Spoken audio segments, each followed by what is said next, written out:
आएगा। तो थोड़ा सा एक हिस्टोरिकल ओवरव्यू ले लो नॉर्थ ईस्ट का। सबसे पहले ये देखो आज का मैप कि आज उत्तर पूर्व कैसा दिखता है।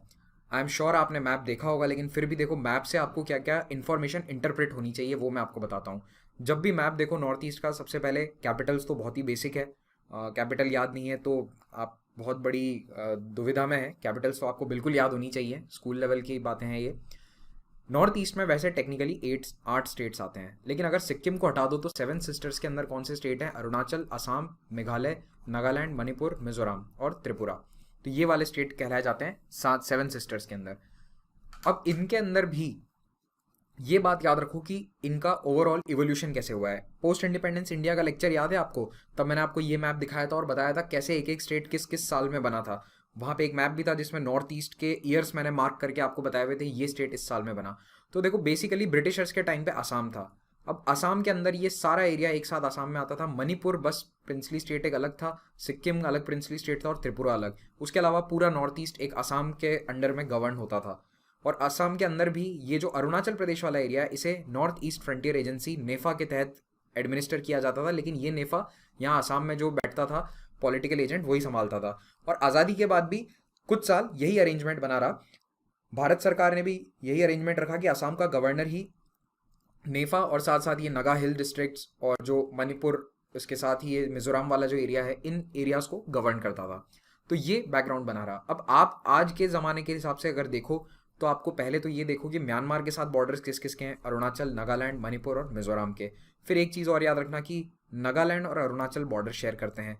असम 2 जगह बांग्लादेश के साथ बॉर्डर शेयर करता है, एक यहाँ पे और एक यहाँ पे। फिर त्रिपुरा 2 स्टेट्स, असम और मिजोरम, इन 2 स्टेट्स के साथ बॉर्डर शेयर करता है और बाकी 3 तरफ से ये बांग्लादेश से घिरा हुआ है। तो ये बेसिक चीज़ें हैं जो आपको पता होनी चाहिए। अगर आपसे पूछा जाए कि मिजोरम के साथ सबसे लंबा बॉर्डर, मिजोरम किस राज्य के साथ सबसे लंबा बॉर्डर शेयर करता है, आई एम सॉरी, किस देश के साथ, तो उसका आंसर होगा म्यांमार। तो म्यांमार के साथ भी बॉर्डर है और यहाँ पे बांग्लादेश के साथ भी बॉर्डर है मिजोरम का, दोनों तरफ। लेकिन लंबा बॉर्डर किसके साथ है? म्यांमार के साथ। तो ध्यान रखिए, डायरेक्टली पूछी जाती हैं, चाहे एग्जाम्स हो आर्मी से रिलेटेड, सीडीएस, एनडीए या फिर यूपीएससी रिलेटेड एग्जाम, सब में। और खास करके जो आर्मी एग्जाम्स की तैयारी कर रहे हैं उन लोगों के लिए ये चैप्टर बहुत इंपॉर्टेंट है, क्योंकि ये ग्रुप डिस्कशंस और साथ साथ में एसएसबी में जो इंटरव्यू होता है, दोनों के अंदर ये बहुत पूछा जा सकता है। तो आपको बेसिक नॉलेज सारे टेररिस्ट ऑर्गेनाइजेशंस का, जो भी इंसर्जेंसीज हैं, कौन सा ग्रुप लीड कर रहा है, इन सब के बारे में आपको डिटेल जानकारी होनी चाहिए। तो इस लेक्चर को थोड़ा ध्यान से सुनिए। ये और कश्मीर, जितने भी सिक्योरिटी रिलेटेड इश्यूज हैं वो आपको बहुत ध्यान से देखना है। तो ये मैप भारत का हम पहले भी देख चुके हैं, फिर से एक बार आपको मैंने दिखा दिया, ये रिवाइज करा दिया कि आसाम पूरा एक था, नॉर्थ ईस्ट फ्रंटियर एजेंसी था उसमें, और धीरे धीरे पॉलिटिकली ये राज्य अलग हुए हैं। आज़ादी के पहले इस पूरे एरिया में लगभग 100 से भी ज़्यादा ट्राइबल ग्रुप्स रहते थे और इनकी भाषाएं, कस्टम्स, कल्चर सब अलग था, हेरिटेज अलग था। यानी 20-20 किलोमीटर पे भाषा बदल जाएगी, कस्टम्स बदल जाएंगे। नगा लोग भी हैं तो नगा ट्राइब्स भी, बहुत सारी ट्राइब्स होती हैं, तो सबके कस्टम्स, भाषाएं सब कुछ अलग है। अब ब्रिटिश काल में जितने भी ये एरियाज थे, ये मेनली ट्राइबल पॉपुलेटेड ही थे। इनमें बाहर के लोग बहुत कम थे। जैसे आज आप जाओगे तो फिर भी आपको कोई बंगाल का या आसाम का उन एरियाज में काम करता हुआ मिल जाएगा, रहता हुआ मिल जाएगा। लेकिन उस समय पूरी तरह से जो आबादी थी वो ट्राइबल थी। और जो नॉन ट्राइबल्स थे उन्हें अंग्रेज यहाँ पे आने नहीं देते थे। तो नॉन ट्राइबल्स का ना यहाँ कोई बिजनेस था, ना कोई ज़्यादा इन्वॉल्वमेंट था। और ब्रिटिशर्स ने भी इस व्यवस्था को बनाए रखा, ये कहकर कि हम आदिवासी परंपराओं के साथ छेड़छाड़ नहीं चाहते हैं। तो ना ही किसी बाहर वाले को जाने दिया जाता था। यानी अगर आप बनारस या कलकत्ता के कोई व्यापारी हैं, आप चाहें कि मैं कोहिमा में जाके व्यापार करूं, पॉसिबल नहीं था, अंग्रेज अलाउ ही नहीं करते थे। तो ये ब्रिटिश कालीन समय में नॉर्थ ईस्ट को एक तरह से अलग थलग रखा गया। आसाम तक फिर भी ठीक है, लेकिन ये जो हिल डिस्ट्रिक्ट्स थे, ट्राइबल एरियाज थे, उन्हें पूरी तरह से अलग थलग करके रखा जाता था। ये एक डेलिबरेट पॉलिसी थी और बाहर के लोगों को यहाँ पे ज़मीन खरीदने का भी परमिशन नहीं थी। लेकिन दूसरी तरफ ब्रिटिश सरकार ने क्या करा, क्रिश्चियन मिशनरीज को यहाँ पूरी खुली छूट दी।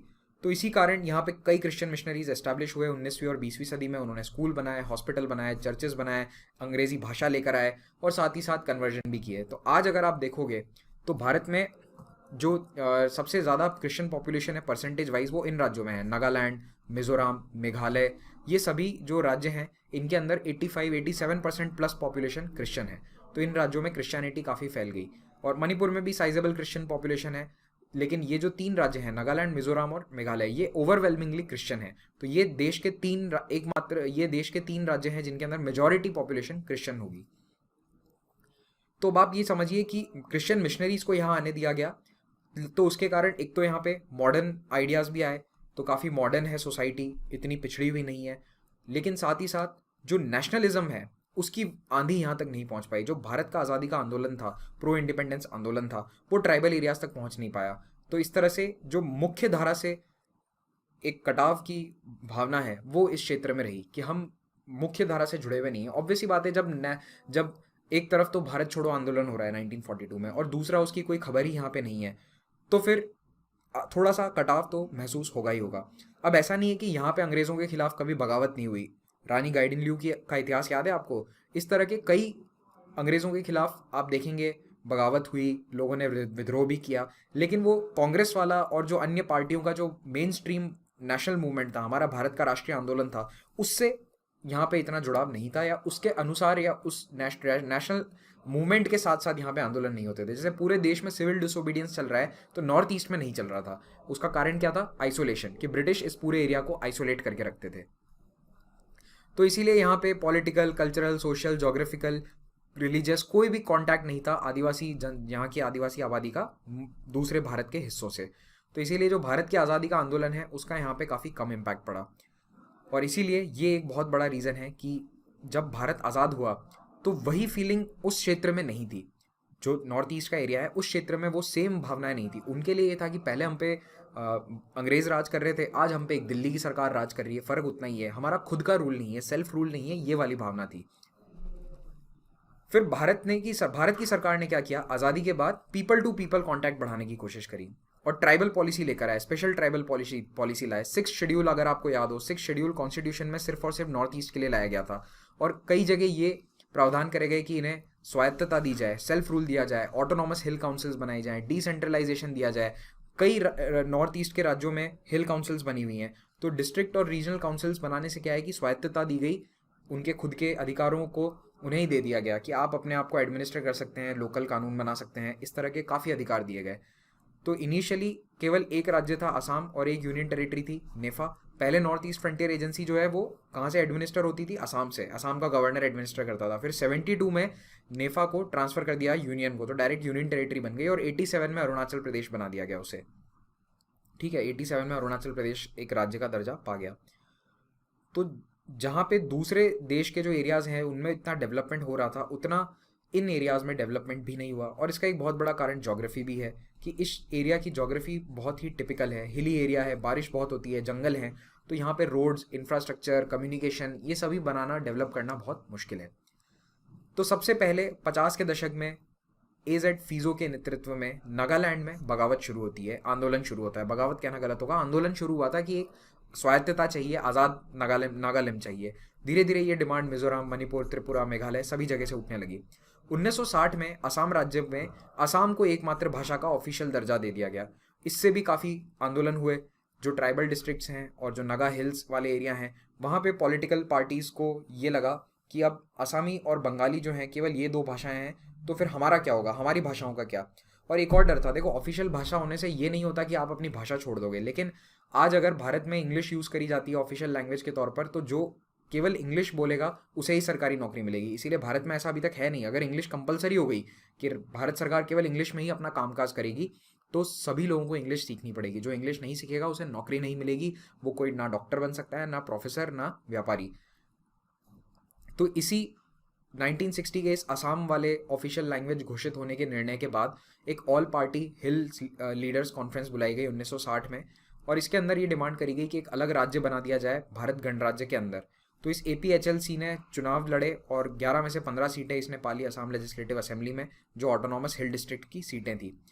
और उसके बाद कई प्रदर्शन भी हुए और एजिटेशन हुआ। 62 के इलेक्शन में मेजॉरिटी मिली इन असेंबली सीट्स में, और इन लोगों ने, APHLC वालों ने कहा कि हमें एक अलग राज्य का दर्जा दे दो। 1969 में मेघालय को एक अलग राज्य बना दिया गया, असम से एक अलग राज्य बना दिया गया, लेकिन इसे कहा state with in a state. तो इसके पास पूरी स्वायत्तता थी सिवाय law and order, high court, public service commission और गवर्नर के। और 3 साल बाद ये वाली फैसिलिटी भी पूरी दे दी। तो मेघालय, मणिपुर और त्रिपुरा को 1972 में पूर्ण राज्य का दर्जा दे दिया गया और उनके अपने अलग कोर्ट्स बन गए, अपने अलग PCS बन गए। और दूसरी तरफ नागालैंड और मिजोरम में भी आंदोलन चल रहे थे। तो नागालैंड को 1963 में ही अलग राज्य का दर्जा दे दिया, जबकि मिजोरम को 1987 में। अब आज के हालात क्या हैं, तो उत्तर पूर्व में ज़्यादातर राज्यों में अभी शांति है, और जितने भी मिलिटेंट आउटफिट्स हैं उनके साथ भारत सरकार ने या तो सीज़ फायर समझौते कर लिए हैं या फिर बातचीत चल रही है। असम, मणिपुर और नागालैंड में अभी भी कुछ ना कुछ सिचुएशन थोड़ी सी चलती रहती है। असम और कार्बी आंगलोंग के जो एरियाज़ हैं, लोअर असम और कार्बी आंगलोंग, वहाँ पे एथनिक वायलेंस काफ़ी होता है, कम्युनल टेंशन चलती रहती है। बोडो एरियाज़ के अंदर भी बोडो और अन्य लोगों के बीच में झड़प होती रहती है। मेघालय में अभी गारो क्षेत्र में, गारो आदिवासी क्षेत्र है, वहाँ पे इंसर्जेंसी चल रही है। और मणिपुर में नॉन मणिपुरीज के खिलाफ कभी कभी प्रदर्शन दंगे हो जाते हैं। तो इस तरह के कुछ इश्यूज अभी भी चल रहे हैं, लेकिन जो अलग देश बनाने की जो डिमांड्स थी वो काफ़ी हद तक सॉल्व हो चुकी है। ये नॉर्थ ईस्ट का एक और मैप है, मैंने आपकी इंटरेस्ट के लिए डाल दिया। जनरल इंटरेस्ट है कि किस राज्य में कौन कौन सी फेमस चीज़ें हैं। तो जैसे अरुणाचल में तवांग मोनेस्ट्री है, कोहिमा वॉर सेमेट्री है, नागालैंड में कोहिमा के बाहर लोकतक लेक है। मणिपुर में क्या आपको पता है लोकतक लेक में फुमडी क्या होता है, और कौन सा डियर वहाँ का फेमस है, कौन सा किस प्रकार का हिरण है, उसका नाम क्या है बताओ। मिजोरम में देश की सेकंड हाईएस्ट लिटरेसी रेट है, 90+ है, 95+ है। मणिक्य डायनेस्टी थी त्रिपुरा में, उसका उजंता पैलेस है। और यहाँ पे है नार्तियांग मोनोलिथ, कहाँ पर, जयंतिया हिल्स के अंदर। और माजुली आइलैंड है ब्रह्मपुत्र नदी पे। आसाम में तो खैर बहुत चीज़ें हैं, उनमें से एक है माजुली आइलैंड। सिक्किम में नाथुला पास है, कंचनजंगा है, यूनेस्को वर्ल्ड हेरिटेज साइट है, अगर आपको याद हो तो मिक्स वर्ल्ड हेरिटेज साइट है कंचनजंगा। मिजोरम और त्रिपुरा, इन दो राज्यों के अंदर विद्रोह को काफ़ी हद तक कंट्रोल कर लिया गया है, और ये दो राज्य बहुत सक्सेसफुल एग्जाम्पल है कि कैसे शांति बनाई जा सकती है। फिर उसके बाद गवर्नमेंट ने सीज फायर और सस्पेंशन ऑफ ऑपरेशंस साइन कर लिए हैं लगभग सभी इंसर्जेंट ग्रुप्स के साथ। और गवर्नमेंट ने अपनी पॉलिसी हमेशा डायलॉग की रखी है कि अगर आप हिंसा का रास्ता छोड़ दें तो बातचीत के लिए भारत सरकार हमेशा तैयार है, लेकिन संविधान के दायरे के अंदर, कॉन्स्टिट्यूशनल फ्रेमवर्क के अंदर जितनी स्वायत्तता हो सकती है हम देंगे, 6 शेड्यूल जितना परमिट करता है देंगे, लेकिन अलग देश नहीं दिया जा सकता। ये भारत सरकार का हमेशा से स्टैंड रहा है। तो अगर जनरल टर्म्स में बात करी जाए तो पिछले 5-10 सालों के अंदर नॉर्थ ईस्ट की सिक्योरिटी सिचुएशन काफ़ी सुधरी है, टूरिज्म काफ़ी बढ़ गया है, डेवलपमेंट एक्टिविटीज़ शुरू हो रही हैं, ट्रेन कनेक्शंस कोशिश करी जा रही है जितने भी कैपिटल्स हैं सबको ट्रेन से कनेक्ट किया जाए। तो इम्फाल, कोहिमा, ईटानगर, सभी जगह ट्रेन का जो ट्रेन कनेक्टिविटी है वो बनाई जा रही है, हर राज्य को जोड़ा जा रहा है ट्रेन से। तो इस तरह के काफ़ी डेवलपमेंट प्रोजेक्ट्स नॉर्थ ईस्ट में चल रहे हैं। एक बार हम ये देख लेते हैं कि सारे राज्यों में कौन कौन से मेजर इंसर्जेंट ग्रुप्स हैं जिन्हें यूएपीए के तहत, यूएपीए याद है आपको, अनलॉफुल एक्टिविटीज प्रिवेंशन एक्ट 1967, उसके तहत या तो अनलॉफुल एसोसिएशन या फिर टेररिस्ट ऑर्गेनाइजेशन का दर्जा दिया गया है। तो सबसे पहले असम में है ULFA, United Liberation Front of Assam. फिर है National Democratic Front of Bodoland, NDFB, Kamatapur Liberation Organisation. फिर मणिपुर के अंदर है पीएलए। देखो मणिपुर के अंदर बहुत सारे ग्रुप हैं, प्रॉब्लम यही है मणिपुर के अंदर कि इतने ग्रुप हैं कि सरकार किस किस से बात करे, 2-3 से बात होती है तो बाकी सब मानते नहीं है, अगर सरकार एक से बात करती है तो बाकी सारे ग्रुप हिंसा नहीं छोड़ते हैं। तो ये नाम कुछ कुछ याद रख लो, PLA, UNLF, United National Liberation Front, People's Revolutionary Party of Kangleipak, Kangleipak communist party, और बाकी वाले इतने इंपॉर्टेंट नहीं है, ठीक है, सिर्फ ऊपर वाले ये 4 याद रख लो, वो भी आपके लिए बहुत होगा। मेघालय के अंदर एचएनएलसी नाम का एसोसिएशन है, हाइन्यू ट्रेप नेशनल लिबरेशन काउंसिल, गारो नेशनल लिबरेशन आर्मी। तो इस वक्त अभी सबसे ज़्यादा प्रॉब्लम जीएनएलए के साथ चल रही है। फिर त्रिपुरा के अंदर है ऑल त्रिपुरा टाइगर फोर्स और national Liberation Front of Tripura, NLFT. फिर आ जाओ नागालैंड पे, तो नागालैंड के ये 2 ऑर्गेनाइजेशन बहुत इंपॉर्टेंट है, स्टार मार्क कर लो। National Socialist Council of Nagaland Khaplang, NSCN के। तो एनएससीएन के साथ भारत की सरकार बातचीत नहीं कर रही है, इसे अभी आतंकवादी संगठन घोषित कर रखा है। और दूसरी ओर जो दूसरा गुट है एनएससीएन आईएम, इजाक मुइवा, ये अभी भारत सरकार के साथ बातचीत कर रहा है, इसके साथ 2015 का फ्रेमवर्क एग्रीमेंट भी साइन हुआ था। तो एनएससीएन आईएम सबसे बड़ा गुट है जो भारत सरकार के साथ इस वक्त सीज फायर पे है और बातचीत में लगा हुआ है। ये इजाक मुइवा, खापलांग, ये सब नेताओं के नाम है, इनके पीछे पार्टी के अंदर गुट बन गए थे। फिर एनएससीएन केएन भी है, इतना इंपॉर्टेंट नहीं है, और एक एनएससीएन रिफॉर्मेशन है, ये 2015 में बना था। तो ये है एनएससीएन नागालैंड का। अब हम एक एक करके राज्य के हिसाब से सिक्योरिटी सिचुएशन देखते हैं। सबसे पहले अरुणाचल के आंकड़े देखें, तो आप देखिए टेबल में ये बताया गया कि कितनी हिंसक घटनाएं हुई है, कितने आतंकवादियों को अरेस्ट किया गया, कितने मारे गए, कितनों ने सरेंडर किया, कितने सिक्योरिटी फोर्सेस मारे गए, सिक्योरिटी फोर्सेस यानी आर्मी और पैरामिलिट्री और पुलिस। फिर है सिविलियंस, तो इससे मेन पता चलता है जितने सिविलियंस मारे जाते हैं उतनी सिचुएशन खराब है, और जितने कम सिविलियंस की डेथ होती है उतनी सिचुएशन अच्छी है। और ये है किडनैपिंग्स। तो आप देखोगे कि लगातार ये संख्या कम होती जा रही है, और ये हर राज्य के अंदर है, ठीक है। और सिक्योरिटी फोर्सेस किल्ड कई सालों में तो 0 हैं, तो इसका मतलब सिचुएशन डेफिनेटली सुधरी है। असम के अंदर भी जो काफ़ी समस्या थी, पहले आप देखिए सिविलियंस लगभग 300 के आसपास मारे जा रहे थे 2007 में, अब वो संख्या कम होकर सिंगल डिजिट्स के अंदर आ चुकी है। फिर है मणिपुर, तो मणिपुर के अंदर भी देखो लगातार हिंसक घटनाओं की संख्या कम हुई है, सिविलियंस की डेथ भी कम हुई है। तो ये ओवरऑल ट्रेंड हमें ये बताता है कि पिछले 10 सालों में नॉर्थ ईस्ट में सिक्योरिटी सिचुएशन में काफ़ी सुधार हुआ है। आप चाहो तो पॉज करके डिटेल में आंकड़े देख सकते हो, अगर आप इन स्टेट से हैं तो आपके लिए आंकड़े इंपॉर्टेंट हैं, अगर नहीं है तो बस एक जनरल ट्रेंड मैं आपको बताना चाहता हूँ कि सिचुएशन काफ़ी सुधरी है। और मिजोरम में तो 86 में समझौता हो गया था, पीस अकॉर्ड हो गया था, उसके बाद से लगभग शांति है। थोड़ी बहुत दिक्कत है जो आपको यहाँ पे आंकड़ों में दिख जाएगी, कई साल तो बिल्कुल ही बहुत अच्छे रहे हैं जिनमें कोई डेथ नहीं हुई। और ये है नागालैंड की स्थिति। ये है त्रिपुरा, त्रिपुरा में भी शांति समझौता हो चुका है, तो स्थिति अभी काफ़ी कंट्रोल में है। अब हम एक एक करके स्टेट की बात करते हैं। सबसे पहला है नागालैंड, तो ये है नागालैंड। नागालैंड में उत्तर की ओर है अरुणाचल प्रदेश, यहाँ पे पश्चिम की ओर है असम, पूर्व की ओर है म्यांमार और दक्षिण में है मणिपुर। सबसे बड़ा शहर कोहिमा और दीमापुर है। दीमापुर तक ट्रेन पहुंच चुकी है, दीमापुर तक ट्रेन जाती है, रेलवे हेड है, तो ट्रेन कनेक्टिविटी नागालैंड से है, लेकिन नागालैंड के कैपिटल तक अभी तक नहीं है क्योंकि बीच में पहाड़ी इलाका आ जाता है। ऑलराइट, तो सबसे पहले इंसर्जेंसी की जब शुरुआत हुई थी तो उसके नेता थे फीजो। फीजो एक नगा नेशनलिस्ट लीडर थे, ये फीजो की फ़ोटो है। और नगास जो हैं ये नगा हिल्स में रहते हैं, जो पूर्वी हिमालय का एरिया है बर्मा बॉर्डर के पास में। और नगा में कई अलग अलग ट्राइब्स होती हैं, एक एक ट्राइब नहीं है, कोई भी एक आदिवासी एक ट्राइब नहीं है आदिवासी की, कई सारे अलग अलग ट्राइब्स आपको देखने को मिलेंगे। और ब्रिटिशर्स ने यहाँ पे हमला करना शुरू किया 1826 में, और 1892 तक पूरी तरह से नगा हिल्स पे ब्रिटिशर्स का कंट्रोल था। ब्रिटिश समय में नगास को सोशल और पॉलिटिकल डेवलपमेंट से एक तरह से अलग थलग रखा गया पूरे देश के अन्य हिस्सों से। और यहाँ पे जो रूल था वो थोड़ा सॉफ्ट आयरन था, सॉफ्ट आयरन यानी अप्रोच अलग था। बाहरी लोगों को बिल्कुल बाहर रखा गया ट्राइबल कल्चर को प्रोटेक्ट करने के नाम पर, लेकिन क्रिश्चियन मिशनरीज को अलाउ कर दिया।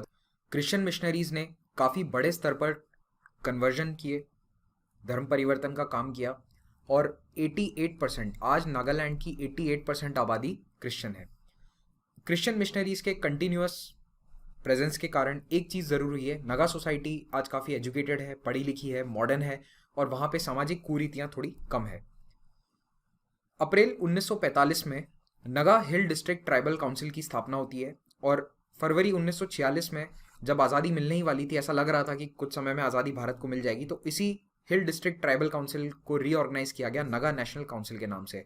और जो शुरुआती 30 साल थे उसमें एनएनसी सबसे बड़ा संगठन था जिसने नगा अलग देश के लिए, नागालिम के लिए संघर्ष किया।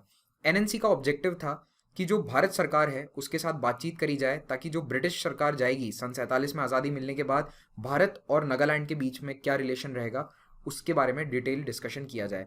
एनएनसी नहीं चाहता था कि असम को बंगाल में रखा जाए और नगा हिल डिस्ट्रिक्ट उस असम का हिस्सा हो। तो पहली बात, नगा नेशनल काउंसिल चाहती थी कि असम को एक अलग राज्य का, पूर्ण राज्य का दर्जा मिले, और दूसरा उसके अंदर भी नगा हिल्स जो है, यानी आज का जो नागालैंड है उसे उस समय नगा हिल्स कहते थे, नगा हिल डिस्ट्रिक्ट जो है उसे अपनी पूरी स्वायत्तता मिले, लोकल ऑटोनॉमी मिले, और सेपरेट इलेक्टोरेट का प्रावधान हो नगा ट्राइब्स के लिए। तो जैसे आपको याद है सेपरेट इलेक्टोरेट होते थे 1909 मॉर्लेमेंटो रिफॉर्म्स में, वैसे वो जो धर्म के आधार पर दिए गए थे सेपरेट इलेक्टोरेट, वैसे यहाँ पे ट्राइब्स के आधार पर नगा ट्राइबल होने के नाते मांगे गए थे एनएनसी ने। तो सबसे पहले गवर्नर ऑफ असम के साथ बातचीत होती है एनएनसी की, और एनएनसी और असम गवर्नर एक 9 पॉइंट एग्रीमेंट बनाते हैं। 26 जून 1947 को ये साइन किया गया। इसमें यह बात कही गई कि नगाओं को अपना खुद का जुडिशियल, एग्जीक्यूटिव और लेजिस्लेटिव पावर, उसके साथ साथ स्वायत्तता बिल्कुल मिलेगी ज़मीन के मामलों में, तो काफ़ी हद तक स्वायत्तता दी जाएगी, और 10 साल की गारंटी है कि ये प्रोविजन रहेंगे। उसके बाद नगा खुद चूज कर सकते हैं कि क्या ये एग्रीमेंट आगे जारी रखना है या फिर नया एग्रीमेंट करना है, यानी अगले 10 साल के लिए ये एग्रीमेंट रहेगा। तो जो नगा लीडर्स थे उन्हें यह भी कहा गया कि जितने भी नगा टेरिटरीज हैं, चाहे वो मणिपुर में आ रहे हों या फिर नेफा में आ रहे हों, उन्हें भी जोड़कर एक कंबाइंड नगा हिल्स डिस्ट्रिक्ट बना दिया जाएगा। लेकिन जो भारत की संविधान निर्मात्री सभा थी, कॉन्स्टिट्यूएंट असेंबली, उसने इसे रेटिफाई करने से मना कर दिया। क्यों?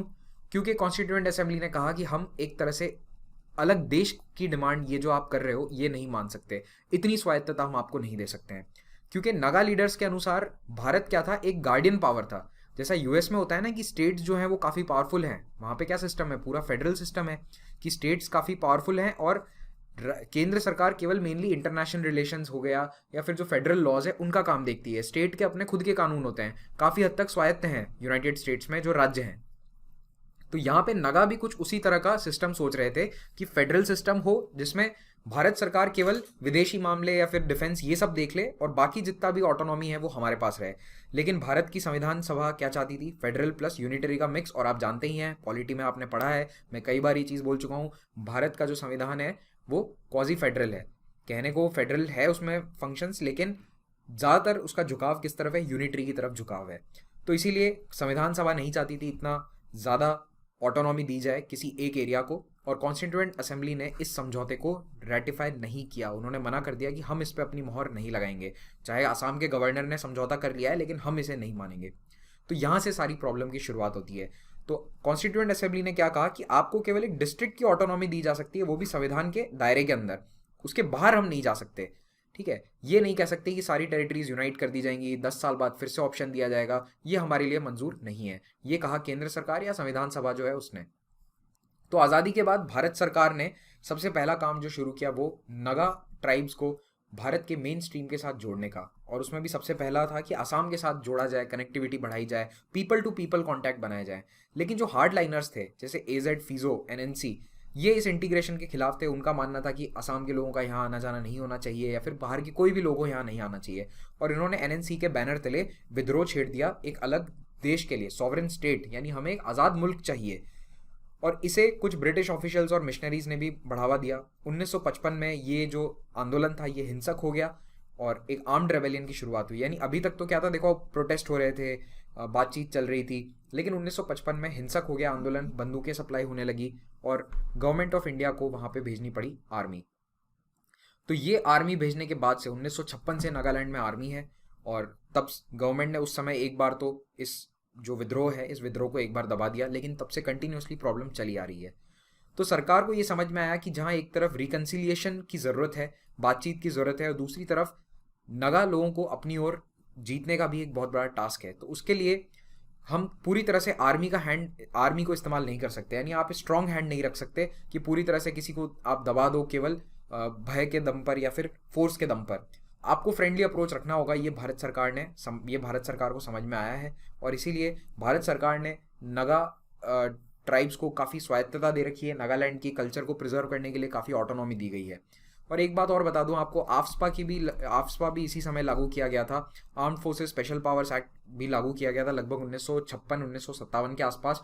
और वो मेनली इसीलिए किया गया था क्योंकि यहाँ पे जो प्रॉब्लम्स थी उसको रेगुलेट करने के लिए एक स्पेशल एक्ट की ज़रूरत थी, और इसीलिए ये एक्ट 1957 में बनाया गया और 1958 में पास किया गया था। सबसे पहले नागालैंड में ही पास किया गया था। ठीक है, डिस्टर्ब्ड एरिया बनाकर इसे पास किया गया। तो नागालैंड वो पहला राज्य है जहां आफ्सपा की शुरुआत होती है। आफ्सपा लागू किया गया था 1958 में नागालैंड के एरिया के अंदर, और उसके बाद धीरे धीरे ये अन्य उत्तर पूर्व के राज्यों में भी लागू कर दिया गया। तो देखो, जब फीजो से तो बात बनी नहीं सरकार की, तो सरकार ने क्या करा कि एनएनसी के अंदर ही कुछ ऐसे लोगों से बात करनी शुरू करी जो थोड़े से मॉडरेट थे, जिन्हें पूरी आज़ादी नहीं चाहिए थी लेकिन ऑटोनॉमी चाहिए थी। तो इसीलिए नगा लीडर्स में एक थे डॉक्टर इमकोंग लीबा आओ। इनसे सरकार ने बात करनी शुरू करी ताकि कुछ बातचीत आगे बढ़ सके। तो आर्म्ड रेबेलियन तो कंट्रोल कर लिया गया 1957-58 तक, और जो दूसरा मॉडरेट फैक्शन था इनसे सरकार ने बात करी और नागालैंड राज्य के बनने की पैरवी करी गई इनके द्वारा, और नागालैंड राज्य सरकार ने बना दिया। तो 1963 में नागालैंड देश का 16वां राज्य, पूर्ण राज्य बनकर निकला। तो असम से अभी अलग कर दिया गया और इसे फुल स्टेट का दर्जा दे दिया गया। तो इससे एक चीज़ समझ में आई, ये एक बहुत बड़ा एग्जाम्पल था पूरे देश के लिए कि भारत सरकार सुनती है। अगर आप प्रोटेस्ट करोगे, अगर आप अहिंसात्मक तरीके से कोई काम करते हैं, सरकार से कोई मांग करते हैं, और अगर वो संविधान के दायरे के अंदर है, तो सरकार बिल्कुल उस मांग को मानेगी। तो ये एक बहुत बड़ा एग्जाम्पल था। लेकिन राज्य बनने के बाद भी वहाँ पे इंसर्जेंसी कम नहीं हुई, क्योंकि जो दूसरे गुट थे जो अलग देश चाहते थे, नागालैंड को एक देश के रूप में देखना चाहते थे, उन्होंने अपना गुरिल्ला वॉरफेयर जारी रखा। गुरिल्ला वॉरफेयर यानी कि छापामार युद्ध, और ये 1964 में शुरू हुआ था और आज दिन तक ये चल रहा है। और इसमें प्रॉब्लम क्या आ रही है कि इतने सारे गुट बन चुके हैं नागालैंड के अंदर, सबके ऑब्जेक्टिव्स अलग हैं, सबकी स्ट्रैटेजी अलग है, किसी के पास हथियार हैं, किसी के पास हथियार नहीं है। तो ये 50-60 साल हो चुके हैं इस बात को। अब सरकार शांति बनाए रखी हुई है, काफ़ी हद तक स्थिति कंट्रोल में है, लेकिन समय समय पर कुछ ना कुछ हिंसक घटनाएं होती रहती है। अब हम आगे देखते हैं कि आज मेजर टेररिस्ट ग्रुप्स कौन से हैं जो नागालैंड में ऑपरेट कर रहे हैं। सबसे इंपॉर्टेंट है nationalist social national Socialist Council of Nagaland, NSCN। NSCN जो है ये चाहता है नागालिम बने। नागालिम क्या है? नागालिम के अंदर एक तो आज का जो नागालैंड है वो वाला एरिया आ गया, प्लस इसके अंदर अरुणाचल प्रदेश, प्लस असम, प्लस मणिपुर के वो एरिया हैं जहाँ पे नगा आदिवासी रहते हैं, यानी जहाँ पे भी नगा पॉपुलेशंस रहती हैं इन 3 राज्यों के अंदर, मेनली वो नागालैंड का बॉर्डर वाला ही एरिया है, उसे भी नागालिम में शामिल किया जाए, ये इनकी डिमांड है। और साथ साथ में बर्मा के कुछ एरियाज भी हैं, ठीक है, म्यांमार या बर्मा के भी जो एरियाज हैं वो भी इसमें शामिल किए जाएं। NSCN की स्थापना 3 बड़े लीडर्स ने करी थी। जो 3 मेन लीडर्स थे उसके वो थे इजाक चिशु सू, थुइंगलांग मुइवा और SS खापलांग। नाम इंपॉर्टेंट है इसीलिए मैंने रेड में हाईलाइट किए हुए हैं।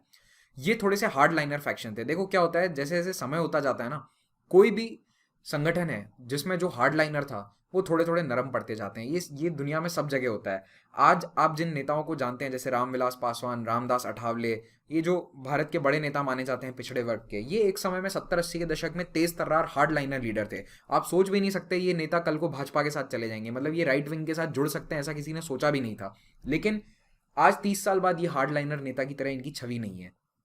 तो यही होता है, कोई ना कोई नया हार्ड लाइन बन जाता है, यानी कोई ना कोई आपसे ज़्यादा एक्सट्रीम निकल आएगा। वही हुआ। नागा नेशनल काउंसिल जो 30 साल तक इस पूरे मुहिम को आगे बढ़ाई हुई थी, उसने फाइनली सरकार के साथ शिलोंग समझौता कर लिया। शिलोंग समझौते के साथ ही हिंसा छोड़ दी गई, लेकिन कुछ लोग इसके खिलाफ थे, तो ये जो नेता थे इन्होंने national Socialist Council of Nagaland बना ली, NSCN। लेकिन इनमें भी आपस में कुछ मतभेद हो गए और इन्होंने NSCN को कुछ ही समय में अलग अलग हिस्सों में विभाजित कर दिया। अलग अलग फैक्शंस बन गए। फैक्शंस का क्या मतलब होता है? गुट। अलग अलग गुट बन गए। तो सबसे इंपॉर्टेंट गुट है वो है NSCN के, जिसके लीडर हैं SS खापलांग। खापलांग काफ़ी हार्ड लाइनर लीडर हैं और ये इन्होंने अपना ज़्यादातर समय म्यांमार में बिताया है। इस गुटबाजी और फैक्शनलिज्म का एक नुकसान ये है कि आपस में ये गुट जब लड़ते हैं तो बहुत सारे सिविलियंस मारे जाते हैं, इनमें बहुत हिंसा होती है। और अभी जो मैक्सिमम हिंसा हो रही है वो आर्मी और टेररिस्ट के बीच में नहीं है, वो इन गुटों के बीच में आपस में लड़ने से हो रही है। दोनों NSCN का लक्ष्य तो एक ही है, नागालैंड बनाना, ग्रेटर नागालैंड बनाना, और पूरे नागालैंड को एक नगा ट्राइब्स को पूरे एक छत्र छाया में एक ऑर्गेनाइजेशन के नीचे लाना, एक सरकार के नीचे लाना, ये दोनों का टारगेट था। लेकिन जो NSCN IM है, इसाक मुइवा, ये 2 लीडर्स हैं, इसाक और मुइवा, इन लीडर्स के अंडर में जो NSCN IM है उसने भारत सरकार के साथ 2001 में सीज फायर एग्रीमेंट साइन कर दिया। लेकिन इंसर्जेंसी अब भी जारी है, क्योंकि फ्रीक्वेंट सीज फायर वायलेशन होते रहते हैं, जब तब थोड़े बहुत हिंसक झड़प होती रहती है। एक बहुत बड़ा कारण है कि केवल IM ऐसा गुट नहीं है, NSCN के खुद के आज की तारीख में 5 अलग अलग फैक्शंस हैं, और उसके अलावा कई अन्य इस तरह के टेररिस्ट ऑर्गेनाइजेशंस वहाँ पे मौजूद हैं। इन्हें अंडरग्राउंड ग्रुप्स कहते हैं।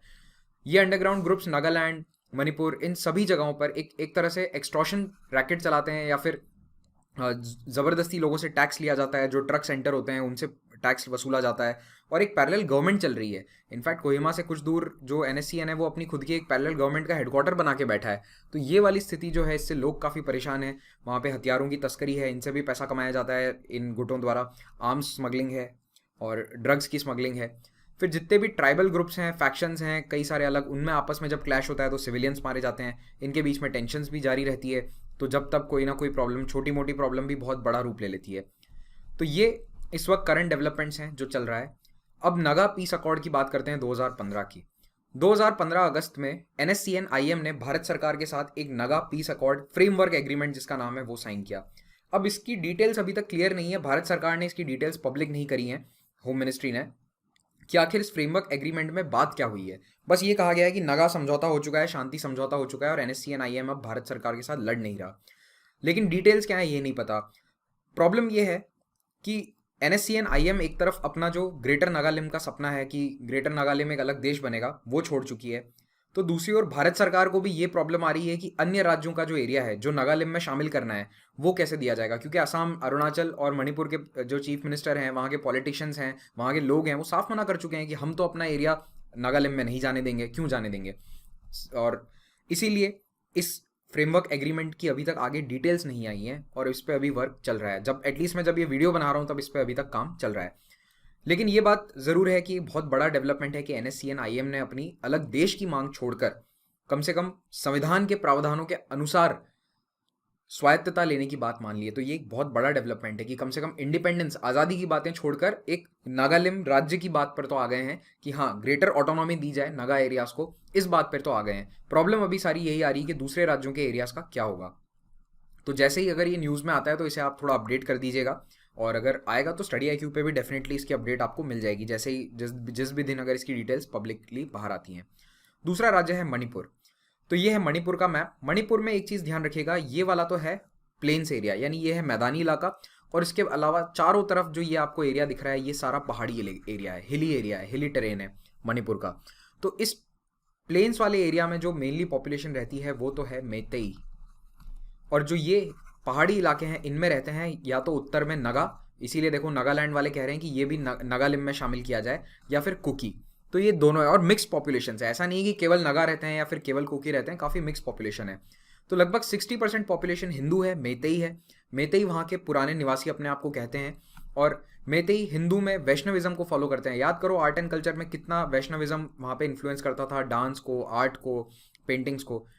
और मेतेई के अलावा जो कुकी और नगा हैं वो ट्राइबल, मेनली थोड़ा सा ट्राइबल सोसाइटी टाइप है। मेतेई को आप ट्राइबल नहीं कह सकते हैं, मेतेई इज नॉट इन, अगर आप एक डेफिनेशन ले लो ट्राइबल की तो वो आपको दिखने में, कल्चर से आपको ट्राइबल नज़र नहीं आएगा। हाँ कल्चर अलग है लेकिन ट्राइबल कल्चर नहीं है, थोड़ा सा मेन स्ट्रीम है, क्योंकि एक तो हिंदू रिलीजन ज़्यादा है और दूसरा वैष्णविज्म का काफ़ी इन्फ्लुएंस है। और मेतेई के अंदर भी कुछ लोग मुस्लिम हैं, यानी एथनिकली वो अपने आप को कहते हैं कि हम मेतेई हैं, लेकिन वो धर्म उनका कहलाएगा मुस्लिम या जो क्रिश्चियंस। तो ये तीनों धर्म के लोग मेतेई हैं। मेतेई ज़्यादातर प्लेन्स में रहते हैं, नगा और कुकी पहाड़ों में, हिल डिस्ट्रिक्ट्स में।